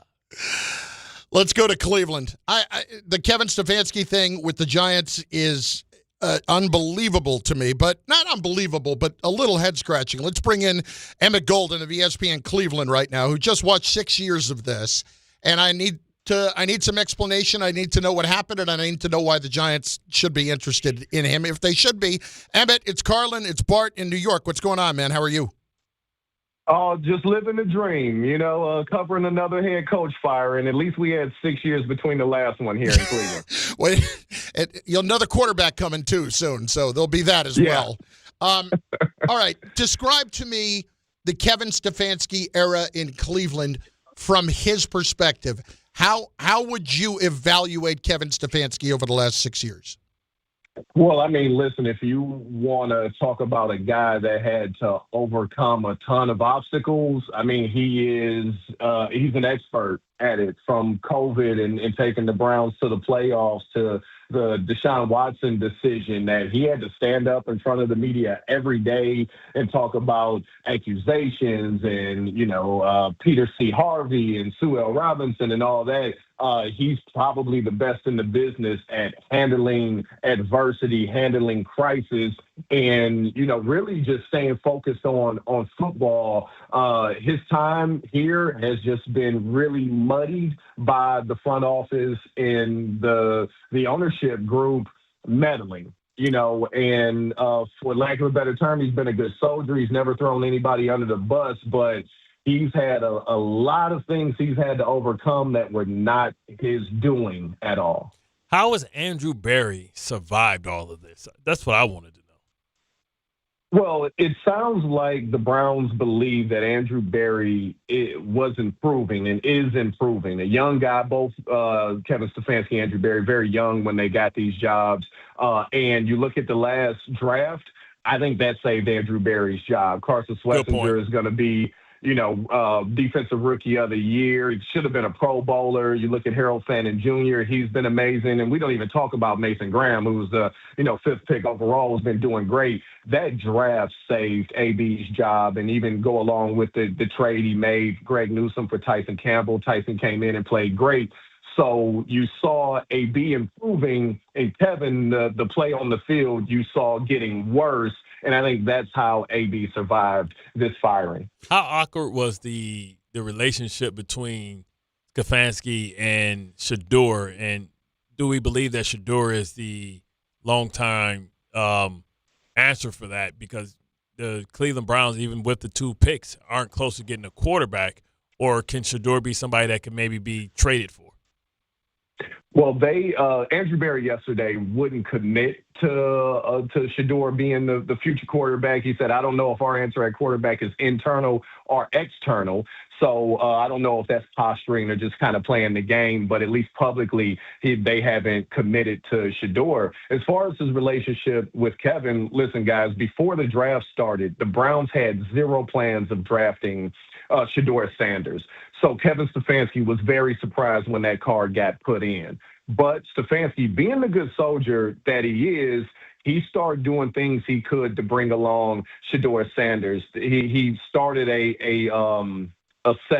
place after practice, Hungry Dogs, where Shador could get reps because he wasn't getting reps during practice. He met with Shador bright and early before everybody else came in each morning to try to get him ready. This is the thing about Kevin Stefanski. He's always going to do what's best for the team, whether it was his ideas, somebody else's, whether he agrees or disagrees. He's not going to take it out on players. He's not going to take it out and try to prove any points. He's going to do what he can to do right by the players and to try to win games.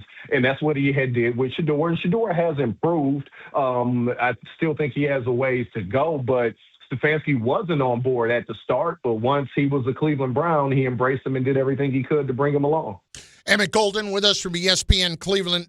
All right, so we go back, had a great year with Baker that first year.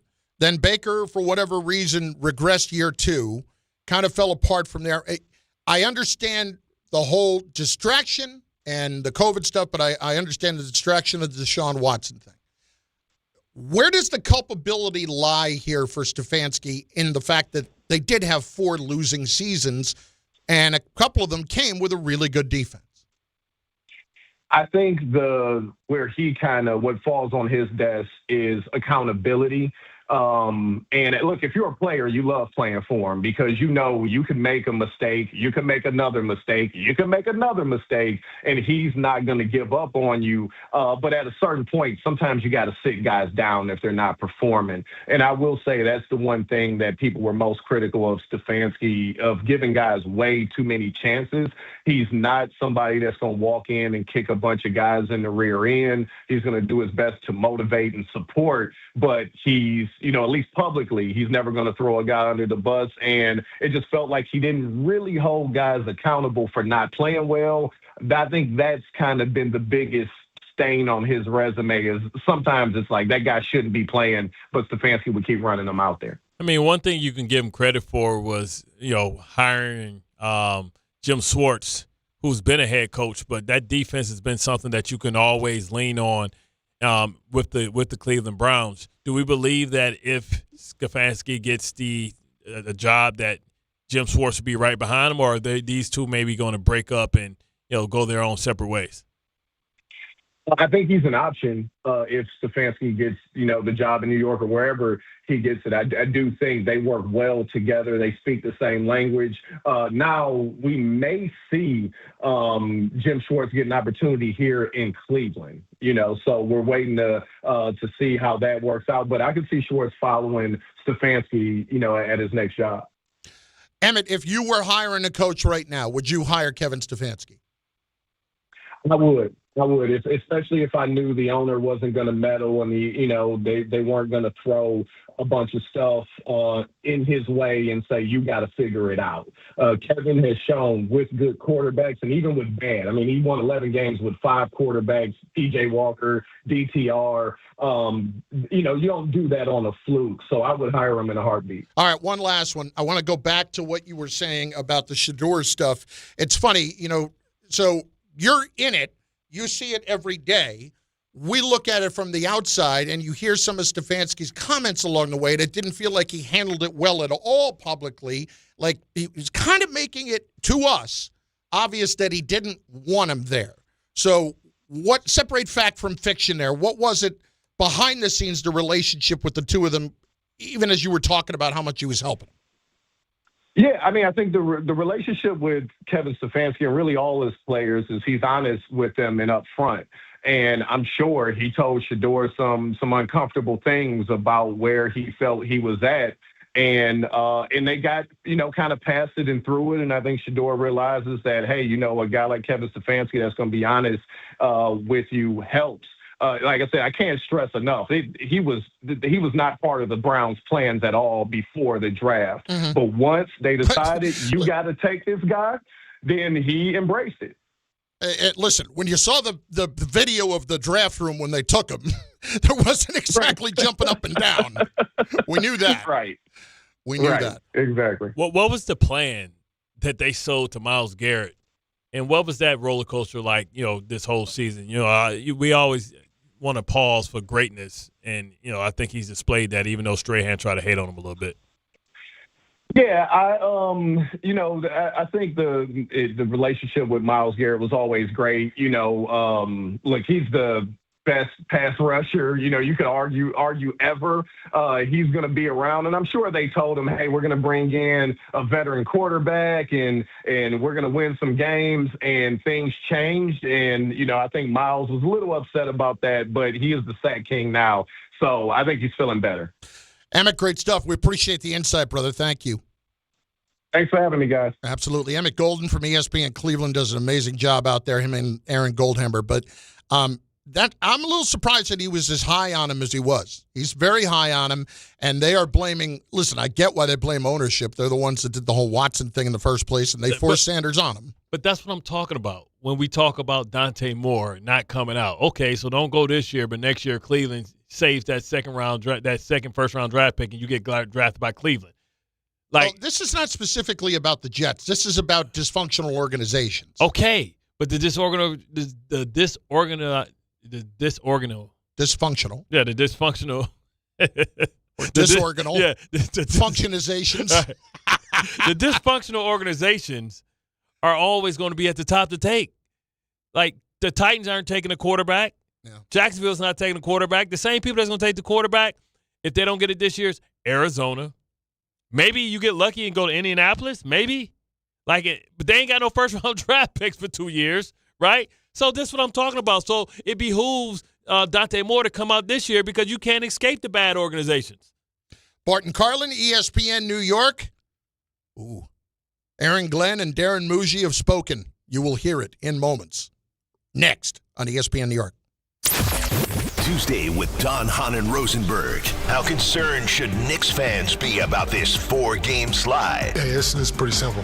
They just physically kicked our ass. Who should the Giants be looking at to be their next head coach? And the New York Giants is the most attractive job because of Jackson Dart and the talent that they have at a variety of positions. And they're picking at a spot where we can talk about who are they going to take with that 5th pick. Don, Hahn, and Rosenberg today at 3 on ESPN New York and streaming live on YouTube.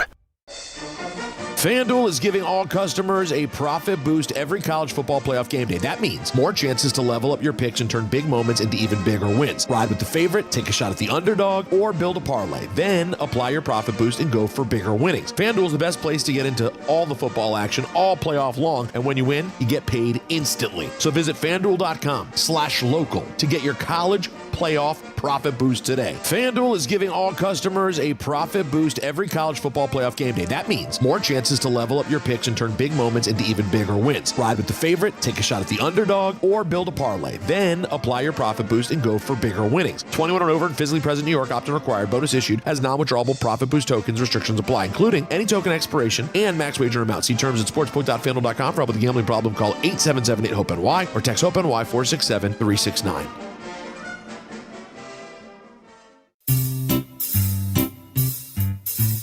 1-877 Cards for Kids.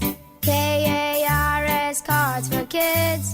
1-877 Cards for Kids. Donate your card today. 1-877 Cars for Kids. KARS Cars for Kids. 1-877 Cars for Kids.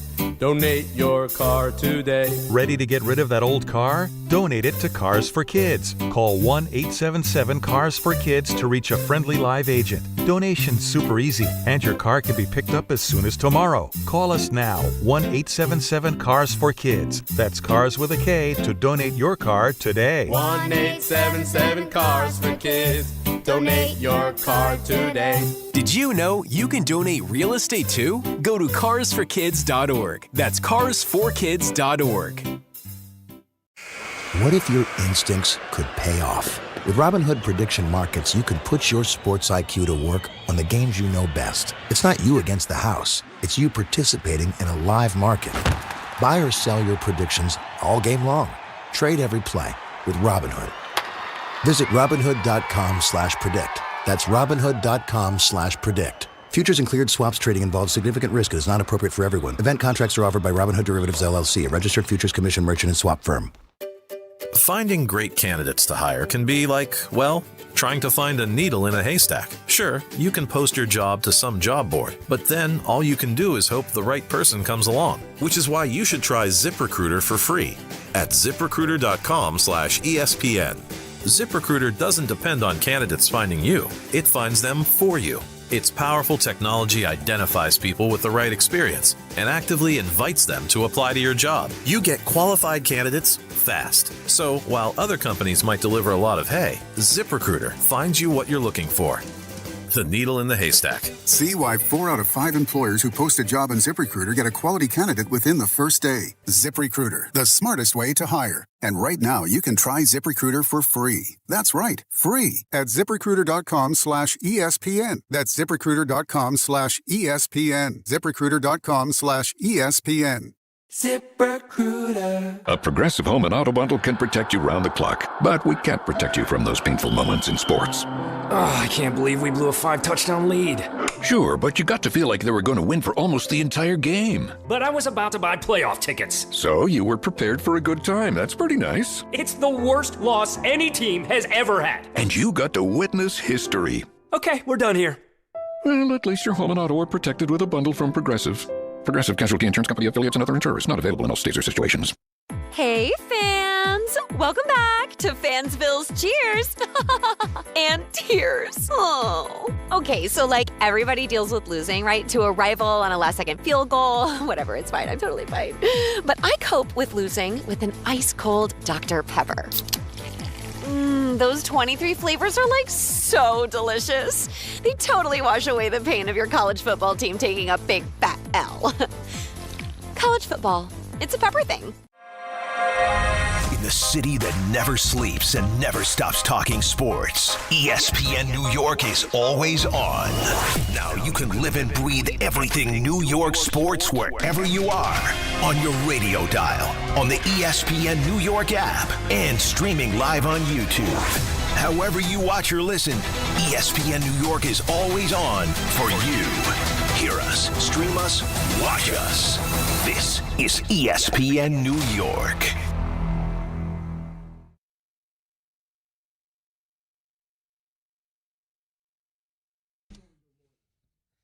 All right, let's hit it.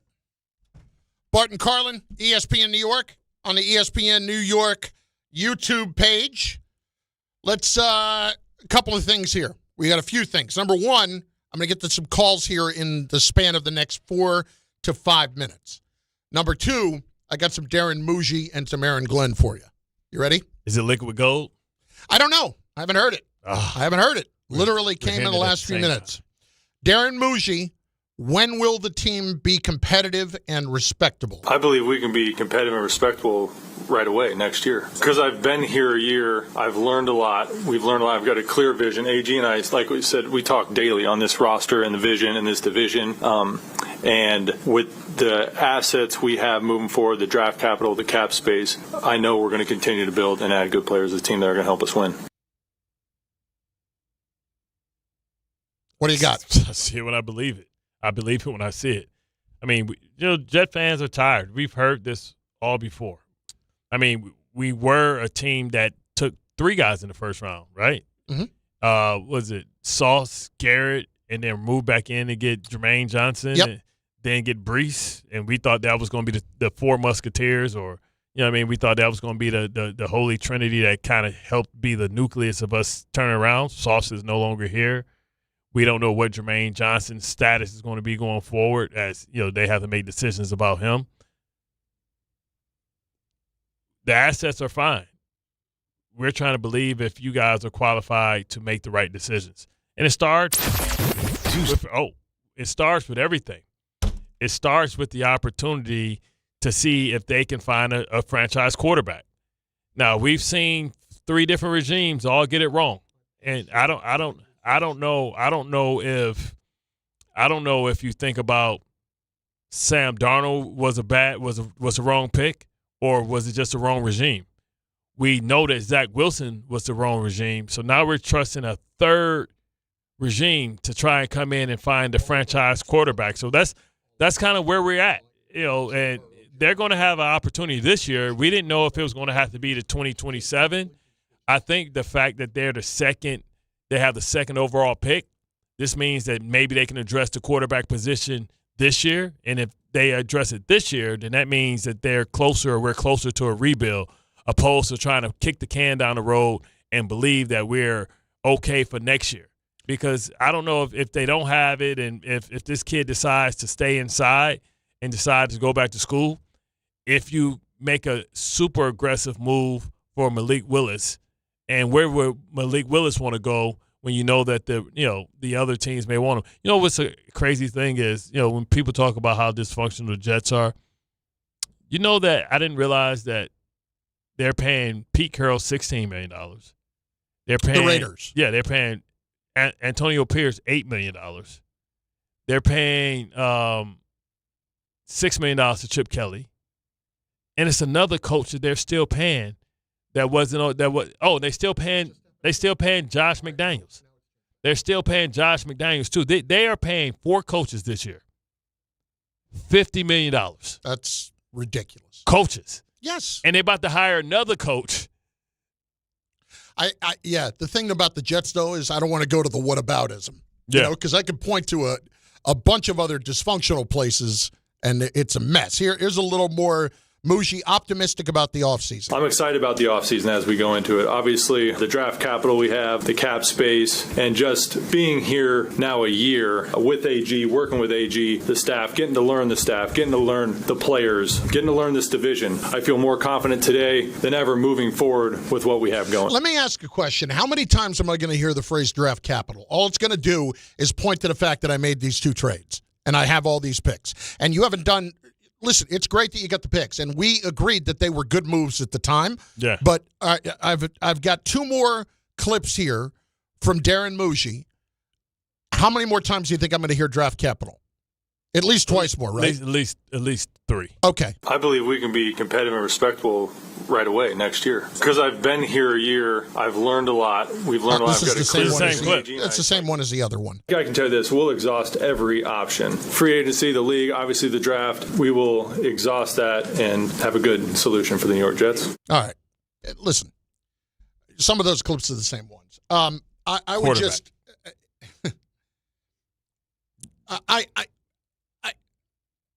What's frustrating is that, as I can't even find my words on this, it's somewhat ironic because the words just don't even matter anymore. I do want to hear what they have to say. It doesn't matter to me what they actually say unless they say something remarkably stupid. All they're going to say is the same thing, which is we're optimistic about the future. We have a plan. We have a very clear vision. I'm getting tired of clear vision, too, not just the Jets, everybody. Giants, same thing, clear vision. Joe's got a clear vision. Where was your clear vision 4 years ago? And where are we now? Jets, Mougey's been here a year. Well, he learned a lot in this year. Made these trades. We agree. Trades were good trades to make. I don't want to hear about them until you have turned them into other good players, until you have turned it into a better situation. How about a little more AG? What he's looking for in a defensive coordinator. This should be interesting. Man, I like to be aggressive. I want to make sure that wherever the guy that we do have in, that there's a lot of synergy between me and that coach. So I'm not saying that it wasn't synergy between me and Wilkes. It's just I want to make sure as I go through this process that that's not a step that I don't miss. And it'll be a number of coaches that we'll take a look at. Well, I think the synergy part is he talking about system there or is he talking about mentality? He wants to be aggressive. And if we're being truthful and we look at Aaron Glenn's history as a defensive coordinator, he was not brought here because he was an amazing defensive coordinator. He was brought here because we thought he was a good leader. Great leader, exactly. And he had what he had did with the Lions and how their passion.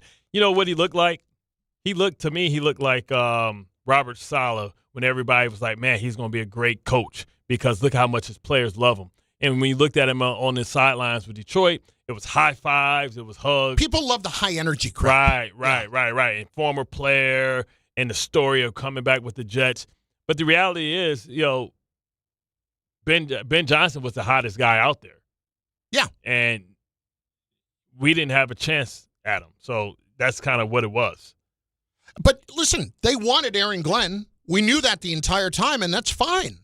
It's just synergy with him. Do you think that has more to do with the kind of system that he wants to run or what? Because when he went to Wilkes last year, this was not somebody that he really had a history with, and he kind of ran a different defense, didn't he? Well, to me, yeah. I mean, to me, it was a lethargic, unimaginative defense. And, how much is he going to be involved? You want somebody he got synergy with, but you got to get involved. Like, I understand the vision, but at the end of the day, like I said, it goes on your permanent record, bro. So you got to figure this thing out. You talk about aggressive coordinators. Schwartz is the guy, but will Schwartz want to come here when he thinks he's a better coach than the head coach? It's Bart and Carlin, ESPN New York, Power Hour in just moments. Ooh, I like that. A little teased it. Teased it, Power Hour. Your calls, which we have not gotten in, and there are some people on the lines who have been patient and waiting for a bit. We will get those shortly, and really still looking for an answer as to why Stefanski appears to be the odds-on favorite for the Giants. ESPN New York YouTube page where you can watch this in all of its glory. Even Cash money. You want it? We've got it. Find a list of all contests and official rules by visiting ESPNNewYorkContests.com. That's ESPNNewYorkContests.com. Tuesday with Don, Hahn, and Rosenberg. How concerned should Knicks fans be about this 4-game slide? Hey, it's pretty simple. They just physically kicked our ass. Who should the Giants be looking at to be their next head coach? And the New York Giants is the most attractive job because of Jackson Dart and the talent that they have at a variety of positions. And they're picking at a spot where we can talk about who are they going to take with that 5th pick. Don, Hahn, and Rosenberg today at 3 on ESPN New York and streaming live on YouTube. Hey, New York and New Jersey, Boost Mobile has an unlimited talk, text, and data plan that's only $25 a month forever, meaning you'll only ever pay $25 a month for the rest of your life. Who wouldn't want unlimited wireless when it only costs $25 a month forever? If you don't, you must be one of those people who enjoy overpaying for their phone plan. $25 a month forever is truly as good as it gets, so go online and switch now at boostmobile.com. After 30 gigabytes, customers may experience slower speeds. Customers will pay $25 a month as long as they remain active on the Boost Mobile Unlimited plan. Health surprises can change your life in an instant. You've seen it happen to others, but it doesn't have to be your story. At Princeton Longevity Center, we customize actionable and proactive health plans to maximize your lifespan and take control of your health. Our Cancer Check program combines cutting-edge technology with top medical expertise to keep you ahead of potential risks. With advanced full-body imaging, genetic testing, and multi-cancer detection blood tests, we look for even the earliest signs of problems. Results are analyzed by expert physicians who craft a personalized plan to safeguard your future. You're not just a patient, you're a partner in your health journey, backed by a team committed to helping you live longer, healthier, and more vibrantly. Our programs have saved hundreds of lives and empowered countless others to take control of their health. Be proactive with your health for the ultimate peace of mind. Call 888-8000-PLC or visit PrincetonLongevityCenter.com. Hey, football fans, picture this. You bet on your favorite player to score the first touchdown in the game, but his teammate scores instead. If this happens, BetMGM wants to give you another chance at the end zone. With BetMGM's Second Chance promotion, you'll get your stake back if your first touchdown scorer scores second instead. Really? That's right. Bet on any pro football player to score the first touchdown of the game. If you're right, you win. If your player scores second, you get your stake back in cash. With BetMGM's Second Chance offer, you have a chance to keep the fun going after the first player crosses the goal line. BetMGM and GameSense remind you to play responsibly. See BetMGM.com for terms. 21 years of age or older to wager and physically present in New York and New Jersey only. Existing customer offer. Subject to eligibility requirements. Rewards paid back in unrestricted withdrawable funds. Gambling problem? In New York, call 877-8-HOPE-NY or text HOPE-NY 467-369. In New Jersey, call 1-800-GAMBLER. Do you owe $10,000 or more in credit card debt or personal loans? With credit card debt at all-time highs, Debt Relief Advocates is urgently notifying consumers of debt relief now being made available, designed to aid consumers with out-of-control credit card debt. Those who qualify and enroll for this relief program will only have to pay back a fraction of what they owe. This is not bankruptcy or a debt consolidation loan. This is a relief program that credit card companies would rather you not know about, as it ends your debt nightmare and saves you lots of money. Consumers owing at least $10,000 in credit card debt or personal loans can now take advantage of this debt relief as the cost of living skyrockets. Debt Relief Advocates has established a relief hotline for you to call to learn what debt reduction you may qualify for, so don't wait. For this free information, call the Relief Hotline at 800-606-8737. 800-606-8737. 800-606-8737. Hey, this is Jalen Brunson. Jalen Brunson for three. And this is your home for New York Knicks basketball. This is 880 ESPN. WHSQ and WCBS-FM HD2, New York.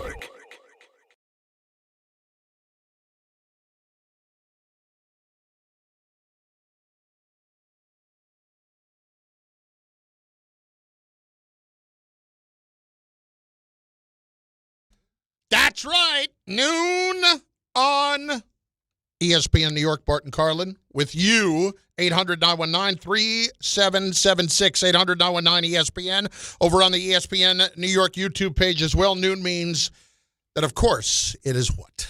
It's the power I'll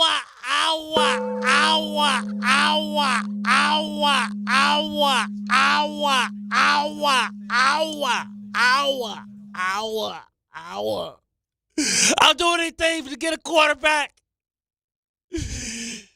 That's my quarterback. Who? I'm speed dating Mendoza. If I gotta hear Dante Moore. If I got to hear the phrase speed dating now when it comes to any of this stuff, all the NIL coaches, like last week in doing these bowl games, all I heard from coaches was, it's like speed dating with these new players and deciding who I'm going to go hand $750,000 to. Exactly. And I barely know the kid.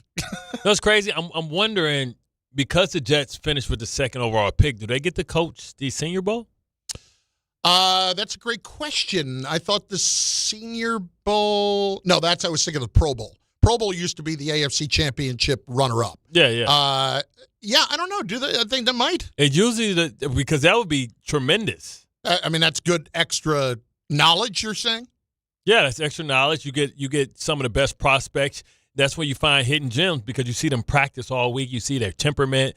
You get to see them in their natural habitat. You get to see how they compete and practice and how they take coaching and then apply that coaching in drills. Mm-hmm. That's the perfect way. Okay. Bart and Carlin on ESPN New York, on the ESPN New York YouTube page. I have not given you your sufficient chance to go back to it, but I will shortly. Mm-hmm. Bart had quite the big night last night with the 31-point whop. Yeah, man. Of the New York Knicks. It's pretty simple. They just physically kicked our ass. Yeah. Listen, we always talk about having goons and goo goblins.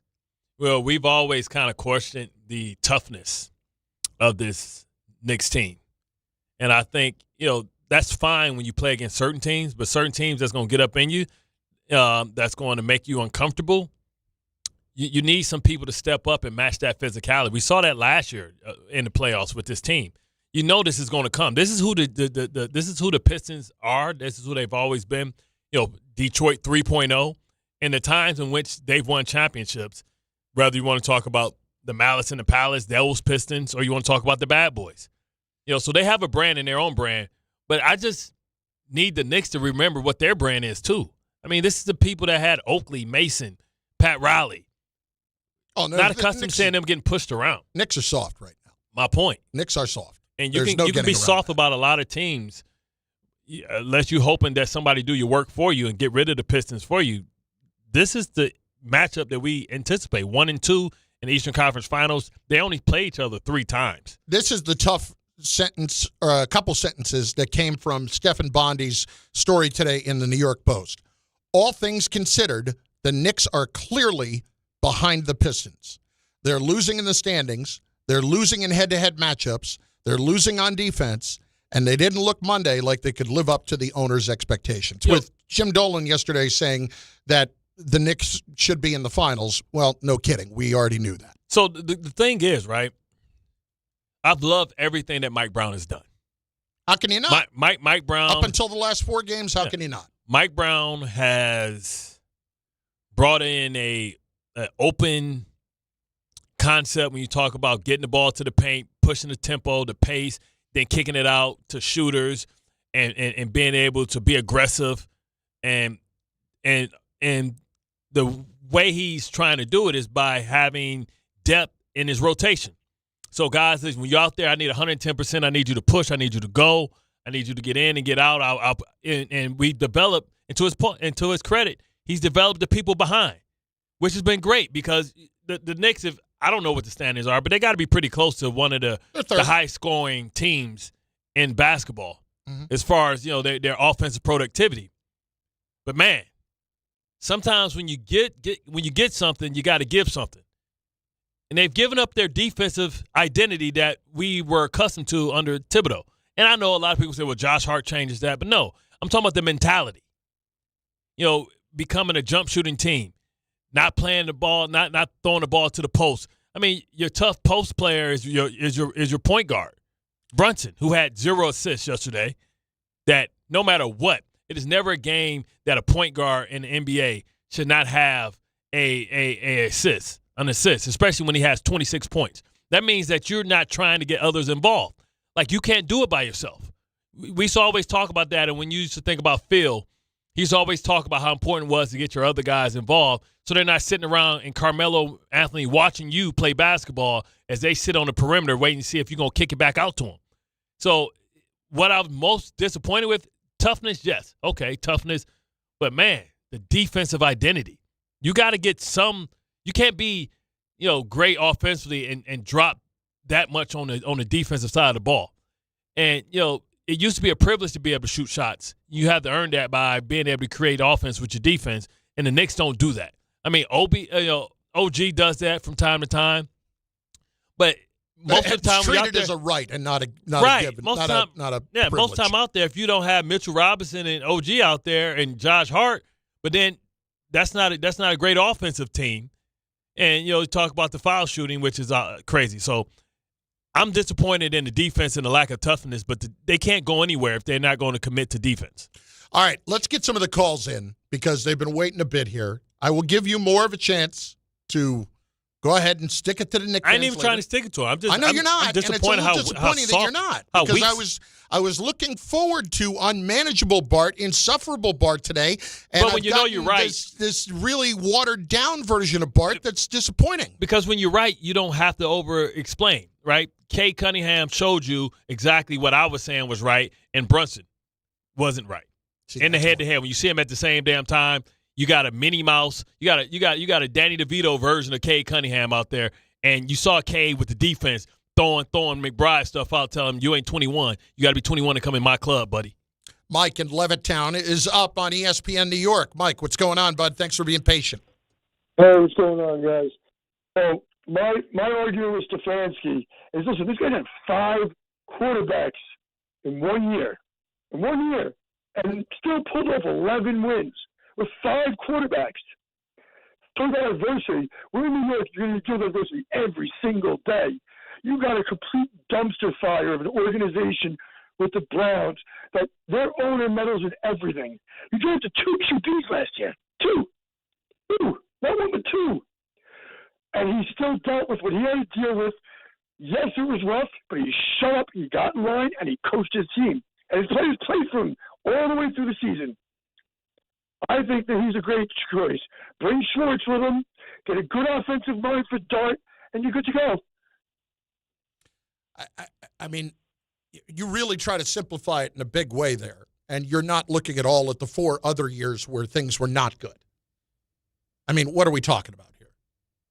Listen, I get it. I don't think he's a bad coach, but I can't. When we're talking about a 6-year period, it's hard for me to take one guy and completely give him all the credit for the 2 years where things went right, and then not give him any of the blame for when the 4 years of the things that went wrong, and then just blame that on everybody else, the meddling owner, and then the GM, and everybody jumping in the way. Like, at some point, you played a role in the losing. That's true. So that's where my biggest issue is with this. I mean, but he's a good coach, and I think from all the experts, they understand what he was dealing with, and they know that he can develop the offense even this year with Shador, right? They won games, and you saw how his offense looked just as good, in my opinion, at times as the Cincinnati Bengals did without the weapons, Jerry Jeudy, Njoku. I mean, hell, he turned Fannin into a freaking, I hate to even. I know. Turned Fannin into damn near 1,000-yard receiver, and who knows what he would have done if he wouldn't have tore his, he tore his growing up against the Steelers. He would have had another game where he probably would have pushed for 1,000 yards at a tight end. How about Vinny in Staten Island next on ESPN New York? Vinny, what's up, baby? What's going on, fellas? Darren Mougey. He just said he learned a lot this year. The first thing he should have learned is that Aaron Glenn's a horrible coach. That's the first thing he should have learned. Well, first of all, hang on. I'm going to let you get your time in. Don't worry. Okay. But let's be clear. Aaron Glenn is Darren Mougey's boss. Okay. Not the other way around. Darren Mougey was hired after Aaron Glenn. Aaron Glenn should be nobody's boss when it comes to football. Okay. Second is Jet fans are starving for a winner. Okay. You want to mix things up? You bring Rex back. You go get Kirk Cousins as your starter. You raid Atlanta. You get Kyle Trask as your backup. You go sign Kyle Pitts in free agency. You get Kyle Pitts in free agency, and then you grab Cornell Tate as your wide receiver next to guy. You get Cornell Tate as your second pick, and then you go all defense. You re-sign Breece Hall, and then you got an offense. Then you got a team. Rex will bring back everything. Vinny, I'm with you. I mean, I understand what you're saying as far as the tight end. But Kyle Pitts, I know he had a great year this year. Just that contract's going to be too high for what he is. I think, like I said, that's why I say go with a guy like Isaiah Likely because we haven't seen the best of Isaiah Likely. We've seen him in spot duty because of, Mark Andrews. I mean, I think Kyle Pitts finally, of course, contract year showed what he could be capable of. I appreciate the fact that you treated that call with some seriousness. Not everything was asinine. Allow me to ask a question. You see the size of my head. I got a big head. Yeah. Yeah. If I were to give you this microphone right here, which is a pretty heavy microphone, how many blows would you have to rain down on my head to kill me so that I didn't have to listen to that phone call again? Could you kill me with 20 shots to the head? Would it take that many? How many licks does it take to get to the center of a Tootsie Pop? Exactly. Exactly. Crunch. Because I don't have any faith in the microphone wire here to be able to get around my neck, and I don't have any faith in the structural support of this building to hold me up. So I'm just looking at ways to just frankly do whatever I had to do to not listen to that call again. Kyle Trask. Rex. Bring back Rex. Kirk Cousins. Yeah, he was set. I mean, come on. Yeah, come on. That's the plan. It's not serious, people. Mo in Jacksonville. Mo, what's up, baby? What's going on, fellas? Duval.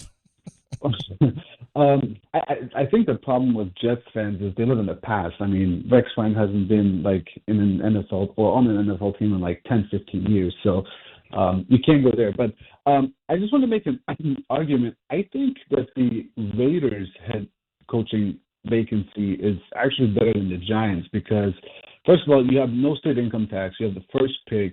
You have over $100 million in cap space. You have Genty. You have Crosby. You have Bowers. So hang on hold on about Crosby. That might be a bit of a problem. Yeah, he might be getting moved. Yeah. Yeah, Crosby. They basically sat him down the last two games, and he was not happy about that. But he did sign a contract last year, so he, that time take him on his shot. Yeah. So I think if like a new coach came in, I'm sure he could, sell him on his plan and possibly like keep him. But I think it's a better opening in my humble opinion. The other two things, how come Doug Peterson is not being mentioned as a head coaching job? I mean, I know Mike McCarthy is, and they both. Because he just had one in Jacksonville, and he had Trevor Lawrence, and now especially you're seeing what Liam Cohen can do with Trevor Lawrence, and it's got you asking questions about Doug Peterson. Maybe eventually again, I think Doug Peterson will be a coordinator somewhere again before he is a head coach again because that was his second job, even though he won a Super Bowl in Philadelphia. Yeah. And my last thing is, I know it bothered you, Chris, earlier, but the whole Detroit basketball. When I moved to the States in like the early 2000s, I fell in love with those early 2000 Pistons. And every time Chauncey Billups would make a 3-pointer, I would literally in my living room scream, Chauncey Billups. But don't you wonder now every time he missed a 3-pointer if he missed it on purpose? No, that was far before if he was taking a dive. No, that was no. But that's fine. But there are plenty of times now that you can look at somebody's character later on and say, I wonder if he's doing it all along. Of course he wasn't. It hurts our feelings. It does hurt your feelings. I understand that. But Rasheed Wallace. Once again, how many shots to the head would it take with this microphone to just kill me so that I didn't have to listen to this part? How about Al in Patterson, New Jersey? Al, what's up, dude? How are you? You're on ESPN New York. What's going on, guys? Your other two guests kind of took the fire out of my little spiel, but it's comical to hear. And I know you're a Bart. You stand for the coach. Your old coach. But Ryan hasn't won anything. Think about it. When he was the man, like when he was as a head coach, what has he won? What has he been successful at other than talking?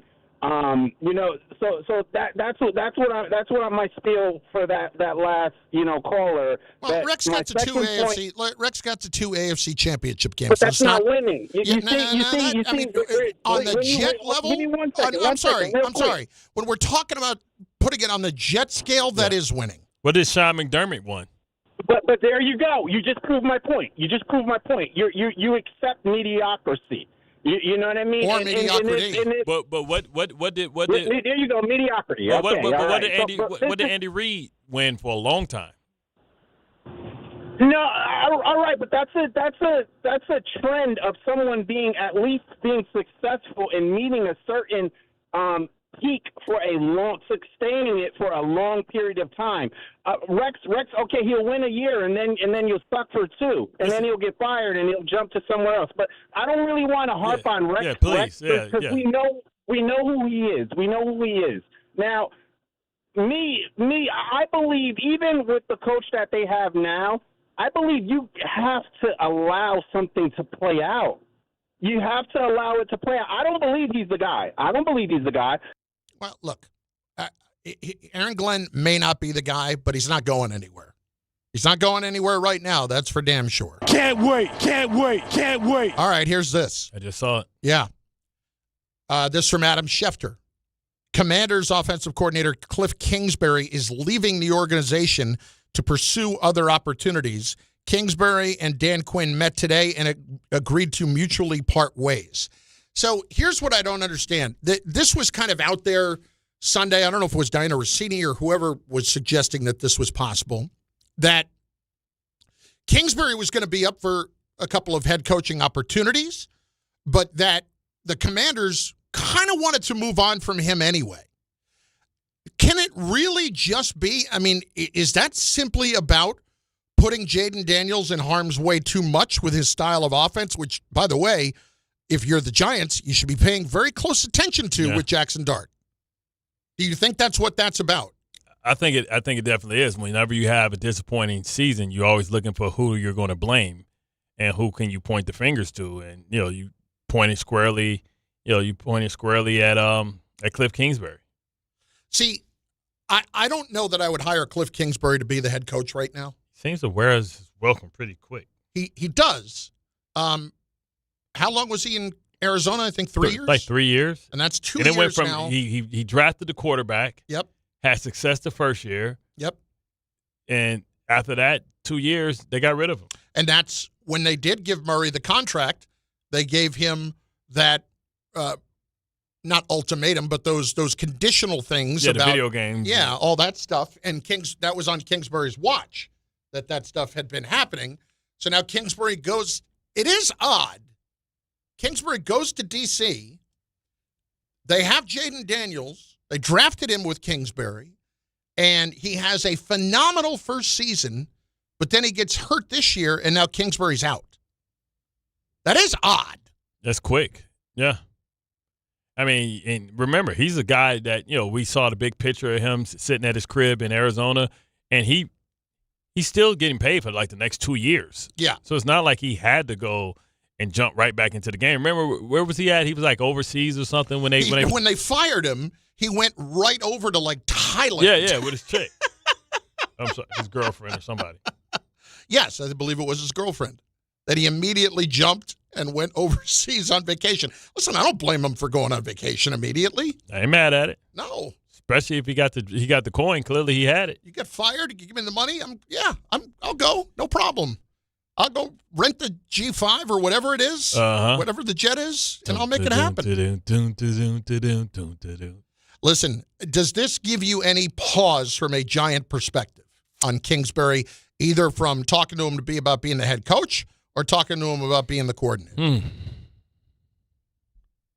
Because you would think that Kingsbury would be the kind of coordinator that would work really well with Jackson Dart. It's just, is Dart going to be smart enough to protect himself? Yeah, with the RPO. He's a little Right. bigger than Jaden Daniels as far as weight-wise. At least it seems like it. Not by much. Yeah.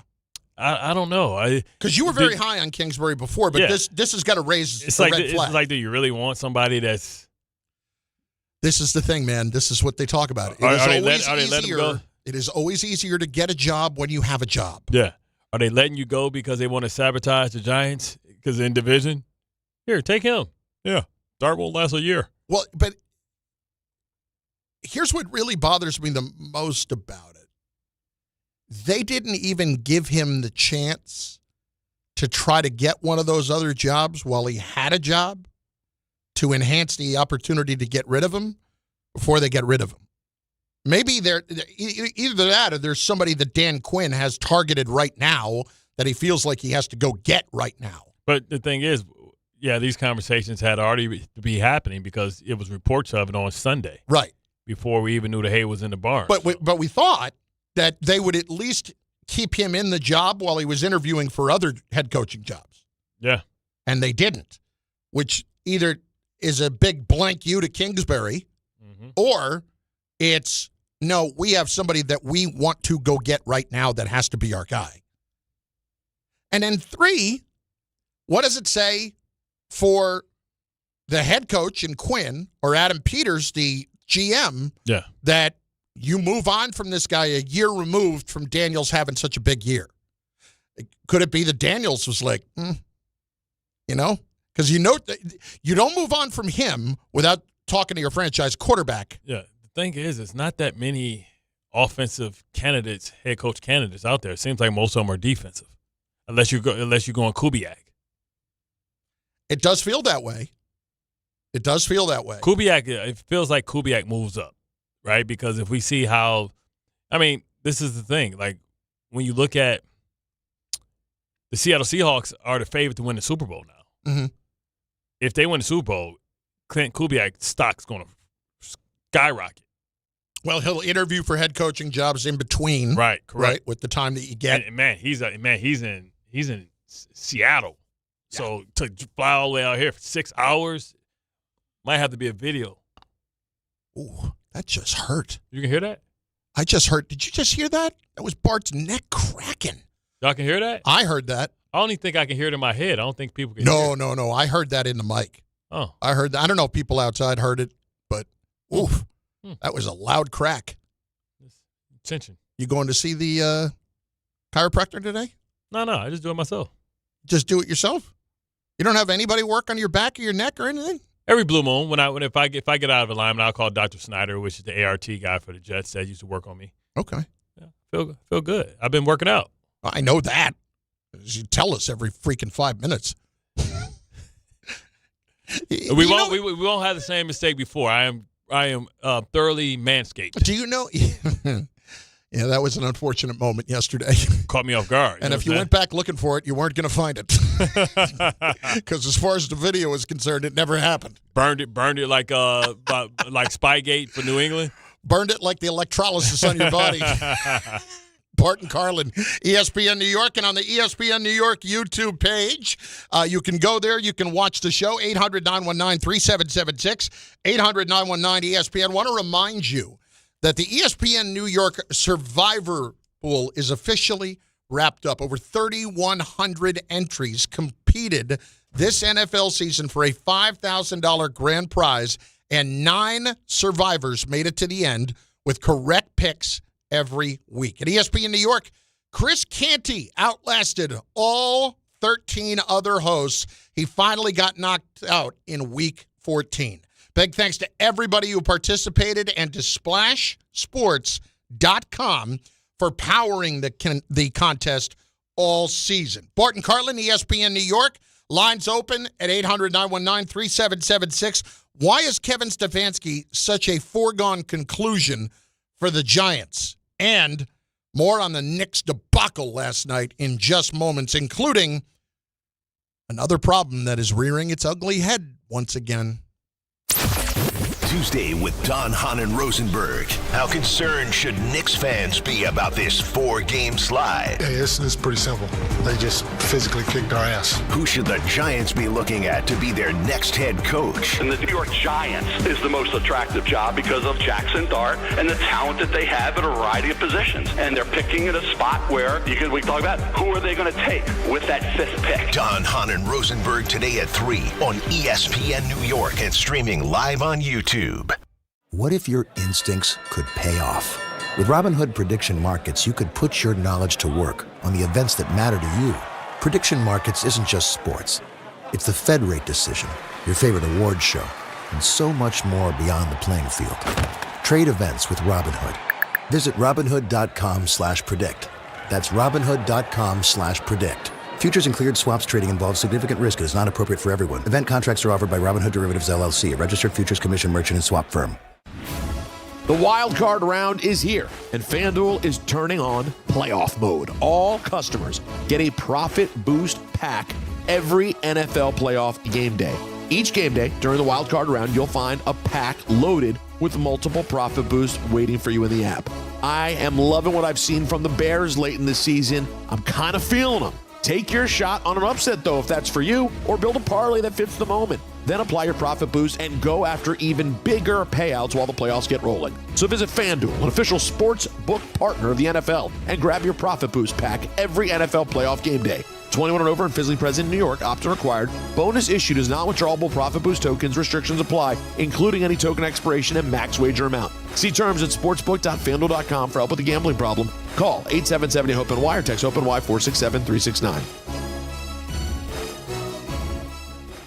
I know that hiring can be challenging. You sort through tons of resumes and you get too many so-so applicants. You're just waiting for someone to match your role perfectly. Well, now, there's a place where you can meet them fast. ZipRecruiter. Need to hire right away. Start your search for strong candidates. The right fit awaits. Build your team. Build it sooner. Meet your match on ZipRecruiter. Just head to ZipRecruiter.com/ESPN right now to try it for free, and you're on your way to meeting your match. 4 out of 5 employers who post on ZipRecruiter get a quality candidate within the first day. So try it now. Go to ZipRecruiter.com/ESPN. Once again, that's ZipRecruiter.com/ESPN. Meet your match on ZipRecruiter. Try it free. Hi, I'm John D'Agostino from D'Agostino & Associates, the injury firm. You know what's interesting about the words personal injury? The first word is person. And at D'Agostino & Associates, that word means everything.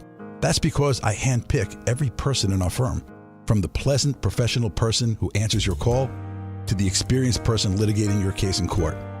Because every person in my firm is an extension of me, and the only way to exceed our clients' expectations is to deliver the highest level of personal service every single time. And that starts with hiring the right people. You see, we know that every client is a person too. Someone going through the toughest time in their lives and deserves to be more than just a file number. At D'Agostino & Associates, we put the person back in personal injury. So call 1-800-BITE-BACK. That's 1-800-248-3222 and ask for me, John D'Agostino. And let's talk about your case, person to person. D'Agostino, law, bite back. All the way over Barzell, score! New York Islanders hockey is back at UBS Arena, and it's time to bring the family and make some noise. With more afternoon games this season, the Islanders have special kids-themed games and activities for young fans. Play games pregame at the park and head inside for fun on the concourse and on the ice. Tickets for the 2025-26 season are on sale now. Get your tickets at NewYorkIslanders.com. We all hear the radio ads about the IRS. They tell you to be afraid, to be scared, and they try to frighten you into calling. I'm not here to do that. Tax Relief Advocates is different. TRA is here to tell you that if you owe money to the IRS, whether it's $5,000, $50,000, or $500,000, we have a solution. It doesn't matter if you're sitting in your car, at work, or with your kids. No matter where you are, call now. 800-575-6759. Don't lose hope. TRA can eliminate or reduce what you owe to the IRS. Generous programs are now available that can give you a fresh start. Our passion is taxes and helping individuals fix their IRS problems. We have over 1,000 5-star reviews on Google and an A+ with the Better Business Bureau. You don't need to be afraid of the IRS any longer. End your tax nightmare today by visiting us online at TRA.com or call 800-575-6759. That's 800-575-6759. Tax Relief Advocates. Real solutions for real people. Commanders also got rid of Joe Witt, their defensive coordinator. Yeah, we knew that was probably going to happen. Yeah. He'd be good at he's decent linebacker coach or somebody like that. Cliff Kingsbury out with the Commanders, and he apparently they're positioning it as if it's mutual so that he can pursue other opportunities. But there were kind of rumors over the weekend that they didn't necessarily want to bring him back again. It's Bart and Carlin on ESPN New York. Game time, brought to you by Tullamore Dew Irish Whiskey. Because when it's game time, Telly time. That's right. 7 o'clock, St. John's Red Storm traveled to Hinkle Fieldhouse to play the Butler Bulldogs. Coverage begins at 6:40 right here on ESPN New York. And at 7:30, the Islanders host the Devils at UBS Arena. Tullamore Dew is the original triple distilled, triple blended, triple cask matured Irish whiskey. Be sure to grab a Tullamore Dew or try the new Tullamore Dew Honey during today's action. Glasses up to enjoying Tullamore Dew responsibly. Let's hit a couple of calls here. 800-919-3776. Jeff in Jersey is up on ESPN New York. Jeff, what's going on? That's me, bro. That's you, bud. May I speak? Yes, can I speak to the mad backup, Mr. 5'7", Mr. Bart Scott? What it do, baby? Yes, sir. We had a conversation on this 2 months ago, and I told you back then, Spag should be the HC, AP should be the DC, Mr. Antonio Pierce, and the OC should be Mr. Eric Bieniemy. Playing professional sports, when you got three guys like that got the hardware and they're trying to teach you and get you to another level, you're going to listen. No nonsense guys. Two of the guys are from the Giant organization. They won in New York, so they know how to win in the city. So that's my 2 cents about the whole situation. I just don't know if Eric Bieniemy could coexist like with today's players. Like he got away with it because like the Kansas City Chiefs guys were kind of on their way out. But man, I hear he can be hard to deal with, tough on players. Here's the deal. He's right now the Bears running backs coach. He got fired at UCLA as the offensive coordinator. Like it's a bizarre turn of events, and you think that's what it had to do with. You heard he was difficult to deal with. Yeah, well, just with players and how he talked to players and stuff like that. Like that's old school, yelling at people like Bill Parcells and calling them dumbasses and stuff like that. These new kids can't take that. You know what I mean? So I don't know. Offensive coordinator, I don't know. Who did you want as the head coach? He wanted Spagnuolo, and Spags, okay. And he wanted Antonio Pierce as defense coordinator, which okay. Mm-hmm. Listen, I don't have a problem with that. Coming back full circle, but I don't know if I would go Eric Bieniemy though. Listen, I might go Doug Peterson. I will say this for Eric Bieniemy. They have had a good year with their running backs in Chicago. With DeAndre Swift and Kyle Monangai, they've had a very good year running the football. Now, I don't know how much of that might have more to do with Ben Johnson's blocking schemes and Ben concepts. Johnson, and also the fact, have you seen how much they really invested in their offensive line? Oh, yeah, of course. I mean, they've been doing it for some years. Yeah. Darnell Wright, the money that they traded for Jonah Jackson, they traded for one of the other starters. They paid the center, Drew Dahlman, a ton of money. Yeah. So they really invested a lot in that offensive line this year. A couple of other things here I wanted to bring up.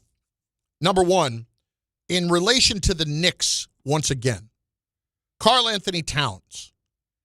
So there's this quote, and we were not clear when it came from, but it appears to have come from last night with Towns in relation to why he only had 6 points and what the problem is with him with the Knicks. This is from Stephen Bondy in the Post. The All-Star Center produced just 6 points in the 31-point loss to the Pistons, Already the fourth time that he has failed to score in double digits. Towns only scored fewer than 10 points once all of last year. Quote, different system, it's just different. And then he goes on to say, it's different and not good for Towns' numbers. Fewer shots, converting at a lower percentage than last season under Thibodeau. Biggest adjustment is for me. This is back to the quote. Like Mike said, I make the biggest sacrifice. We're figuring it out. We've got a long flight, which was, like 45 minutes home. Practice tomorrow, and we've got to sit down and figure out who we are and how we want to get back on track. I do wonder how long it's going to be before Towns really is just kind of fed up with this part of it. They up until the last 4 games, have been winning games. They've had a terrific year so far. They've obviously lost 4 in a row, and it's easy to get frustrated after a game like last night when you lose by 30 and you only have 6 points in that game.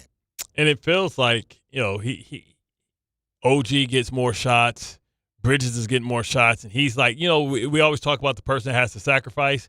In Miami it was Chris Bosh. Feels like he's becoming a Chris Bosh, and he can't get the balls where he wants to. We talked about earlier on in the season. Remember, we talked about his conditioning and things like that.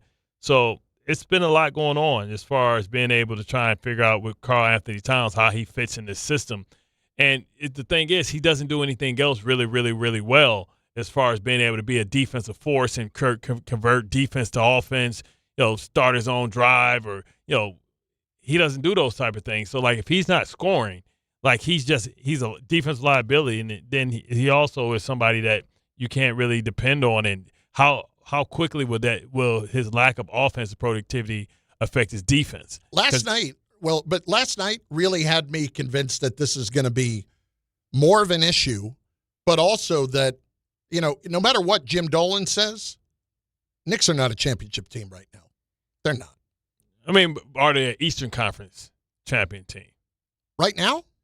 I mean, because against the other teams that are heavily flawed, we don't worry about them against anybody else. I don't think anybody's paying attention how I'm sorry, they just lost by 31 to the Pistons. Yeah. But, a lot by every measure are not as good as the Pistons. Well, a lot can happen in that time. The Celtics. People can get injured. With Jason Tatum out, are a half game better than the Knicks. That should not be the case. Jaylen Brown isn't a top 10 guy, remember?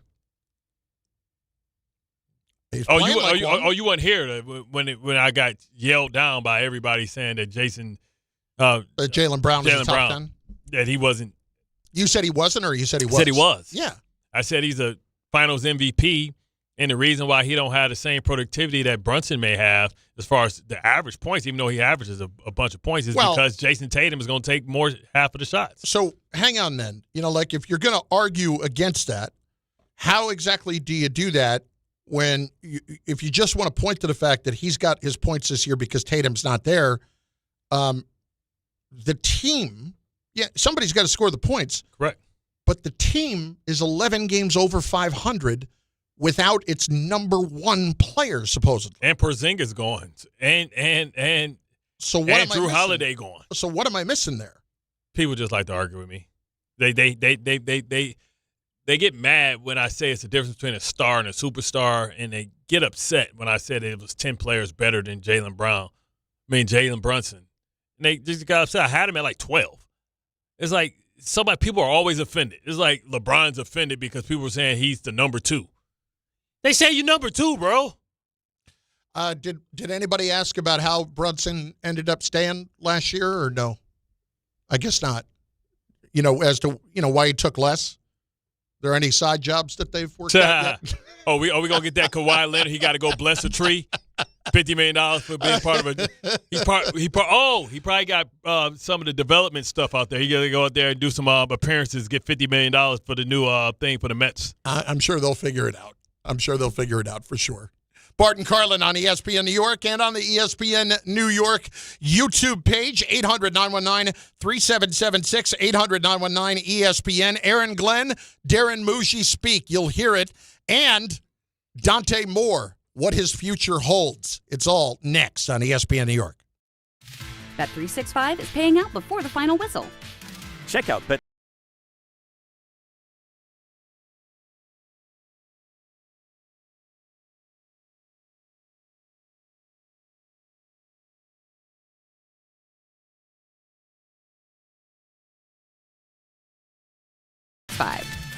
Gambling problem? Call 1-800-GAMBLER. 21 plus only. Must be physically located in New Jersey. T&Cs apply. Why do you go to Princeton Longevity Center? We go to Princeton Longevity Center because my husband's cardiologist told him having this exam saved his life. Because somehow 20 turned into 40, and now I need to take my health more seriously. The Princeton Longevity Center designed a program to keep me healthy and active, so 50 and 60 will be no sweat. Because even though my cholesterol is high, it turned out my arteries are clear. That's a big relief. Whether you want to make the most of your future years or just want peace of mind, you need the Princeton Longevity Center. Their comprehensive preventive exam combines the latest technology with caring experts to create your personal plan for staying well. Because I shouldn't have to wait an hour for a 10-minute physical. I go to Princeton Longevity Center because I get everything done in one day and take my results home with me. Find out why you need Princeton Longevity. Call 888-8000-PLC or go to PrincetonLongevityCenter.com. Call 888-8000-PLC. That's 888-8000-PLC. Hey, New York and New Jersey, Boost Mobile has an unlimited talk, text, and data plan that's only $25 a month forever, meaning you'll only ever pay $25 a month for the rest of your life. Who wouldn't want unlimited wireless when it only costs $25 a month forever? If you don't, you must be one of those people who enjoy overpaying for their phone plan. $25 a month forever is truly as good as it gets, so go online and switch now at boostmobile.com. After 30 gigabytes, customers may experience slower speeds. Customers will pay $25 a month as long as they remain active on the Boost Mobile Unlimited plan. If you've been injured on a construction site, then you need a lawyer who knows New York's unique labor laws. At the Parisman Firm, they have decades of experience handling construction accident cases and a proven track record of delivering huge results. Their team has already recovered nearly $1 billion for hardworking New Yorkers. From scaffold accidents to slip and falls and equipment failures, they've got your back. Call the Parisman Firm now at 718-WORKERS. That's right, 718-WORKERS, because your case is their cause. Get the justice you deserve today. Hey, football fans, picture this. You bet on your favorite player to score the first touchdown in the game, but his teammate scores instead. If this happens, BetMGM wants to give you another chance at the end zone. With BetMGM's Second Chance promotion, you'll get your stake back if your first touchdown scorer scores second instead. Really? That's right. Bet on any pro football player to score the first touchdown of the game. If you're right, you win. If your player scores second, you get your stake back in cash. With BetMGM's Second Chance offer, you have a chance to keep the fun going after the first player crosses the goal line.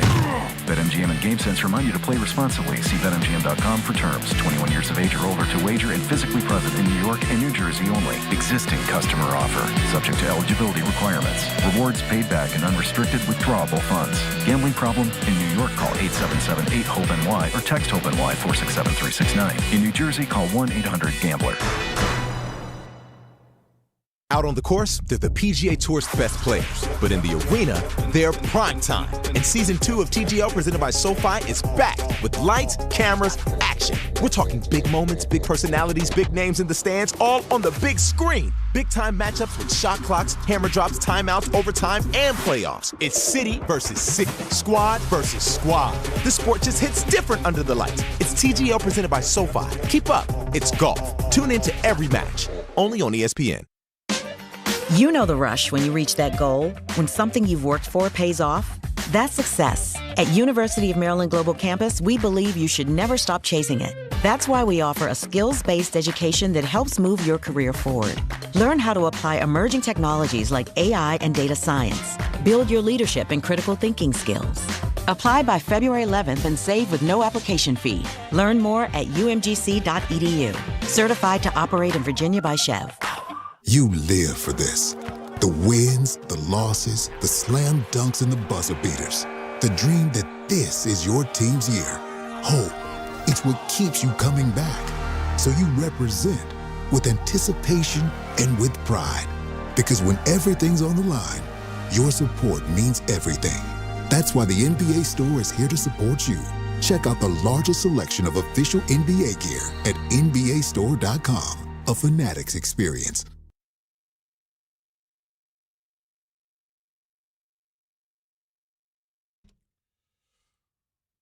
All right. Want to hear a little bit more from Darren Mougey from today? Yeah, inspired the fan base. Yeah. Darren Mougey, Aaron Glenn both spoke today, end of the season press conferences. Here is Mougey on when the team will be competitive and respectable. I believe we can be competitive and respectable right away next year. Because I've been here a year, I've learned a lot. We've learned a lot. I've got a clear vision. AG and I, like we said, we talk daily on this roster and the vision in this division. And with the assets we have moving forward, the draft capital, the cap space, I know we're going to continue to build and add good players to the team that are going to help us win. Okay. Listen, you've got the picks now, and they were two really good trades, I think, as it turns out. First of all, I'm happy for Quinnen, even though they didn't make the playoffs. He's in a better position, and it doesn't help as much to have him for the Jets at the moment. And certainly the Sauce Gardner trade was one that looks terrific right now because the Colts fell apart. You get the 16th pick, and you have the pick next year too. Now it's just about turning those assets into really good players. So let's see that happen.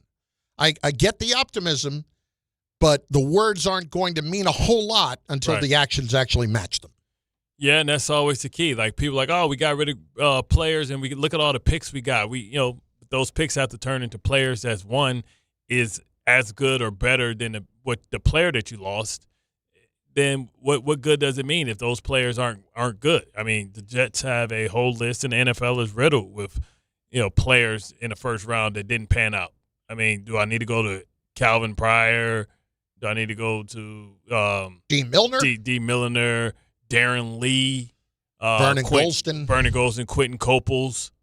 I can go down the line. Do I need to go to even my guy from Boise? Kyle Wilson. Yep. Like I can do this for a long time. Here he is on the quarterback situation. I can tell you this, we'll exhaust every option. Free agency, the league, obviously the draft, we will exhaust that and have a good solution for the New York Jets. Okay.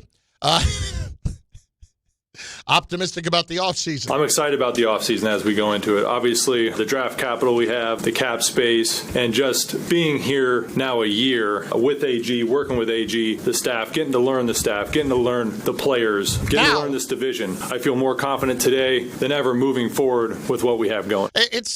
Listen, Mougey gets obviously a lot of rope to work with here because he's made the trades and all that, but he's like, but now that I've got a year here, now we got it figured out. That's like Joe Shane. Hey, now I got rid of that bum as a coach. Now we know what we're doing. Got my mojo ready. Now I'm ready. Got that invisible juice on like Willie Beeman. You better thank the good Lord above that I drafted Jackson Dart. And that had absolutely nothing to do with the head coach. A little bit from Aaron Glenn.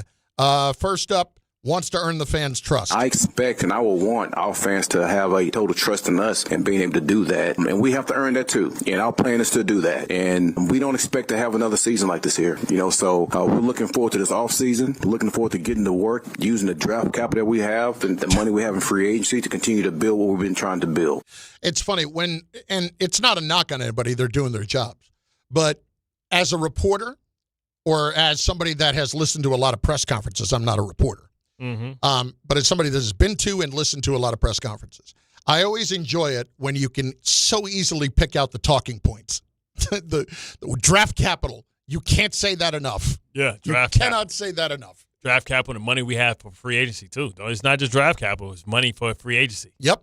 We've got all of that to work with. And then here he is on what he's looking for in a defensive coordinator. Man, I like to be aggressive. I want to make sure that wherever the guy that we do have in, that there's a lot of synergy between me and that coach. So not saying that it wasn't synergy between me and Wilkes. It's just I want to make sure as I go through this process that that's not a step that I don't miss. And it'll be a number of coaches that we'll take a look at. There, you can hear some regret in hiring Steve Wilkes. In that, obviously there is if he fired him late in the year. But you can hear the regret in his voice over how he handled that situation. And listen, I give Aaron Glenn credit for that. It's just they're getting their tails kicked at the end of the year, losing the last 5 games by an average of 23 points. I mean, it's brutal to watch. Like if we were playing Madden, they would have turned the game off, told you get up, get a stick to somebody else. You got Trump. Go hit the reset button. Yeah. You know, we just call you at any time you playing Madden, you down by 21, you have to get a sticks up. Okay. Let's get to Steve, though.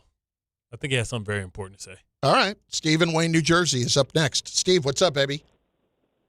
Hey, afternoon, guys. Just want to give you guys your props. Listen to you guys on my lunch break at work. Keep doing your thing. Very entertaining show, man. Appreciate that. If you can, then you got it. Allow me to give 45 seconds on why the Knicks should do whatever they can. Well, I shouldn't do whatever they can. Do as much as they can to trade for Giannis and get rid of Cat. Last night, the Knicks had 2 7-footers. Mitchell Robinson pretty much did his job because you don't expect much but some defense and rebounding. Cat is 7 feet, and he had, I think, 2 rebounds, less than 10 points. The Detroit Pistons out-rebounded the Knicks by 14 with one guy who's 6'11". Everybody else is 6'9" and under, and they out-rebounded them by 14 rebounds. Cat is a big guy, but he plays like a guard. He's not aggressive. He's not dominant. He doesn't take high-percentage shots unless if the shots aren't falling, he's dribbling to the basket, flopping and falling on the ground, hoping for a call, and then he's yelling and screaming and doesn't get back on defense. Cat, when he's making his shots, he's a great player. Other than that, he does not play like a big man. If I'm the Knicks, I would get rid of Cat. I would offer Bridges, and I would offer Deuce McBride for Giannis. And if I'm not mistaken, before Giannis got hurt, I heard on NBA TV, he told the Milwaukee Bucks privately that the only team he wanted to be traded to was New York. I don't know if he said the only team he wanted to be traded to, but it was pretty clear that he had a preference to go to the Knicks if he gets traded here. And listen, it is not coincidence that Giannis pulls up lame in a very weird way a day or two after it's been made pretty clear that he wants out, after he scrubbed his whole Instagram, all that stuff. It's going to be interesting because, you know, we got nothing else to look forward to here as far as football for the next 4 weeks. But at the end of that next 4 weeks. Next 8 months. Well, I'm just saying, next 4 weeks, as far as we just going to be watching playoff football. Right.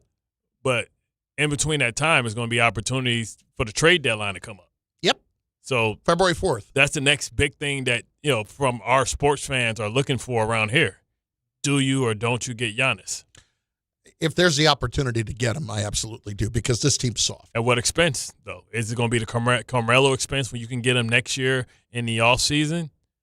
Or do you want to go for him now, saying whatever we have to do to get him and then try and get the team to come together? Like we saw Luka get traded last year. It didn't turn into instant success.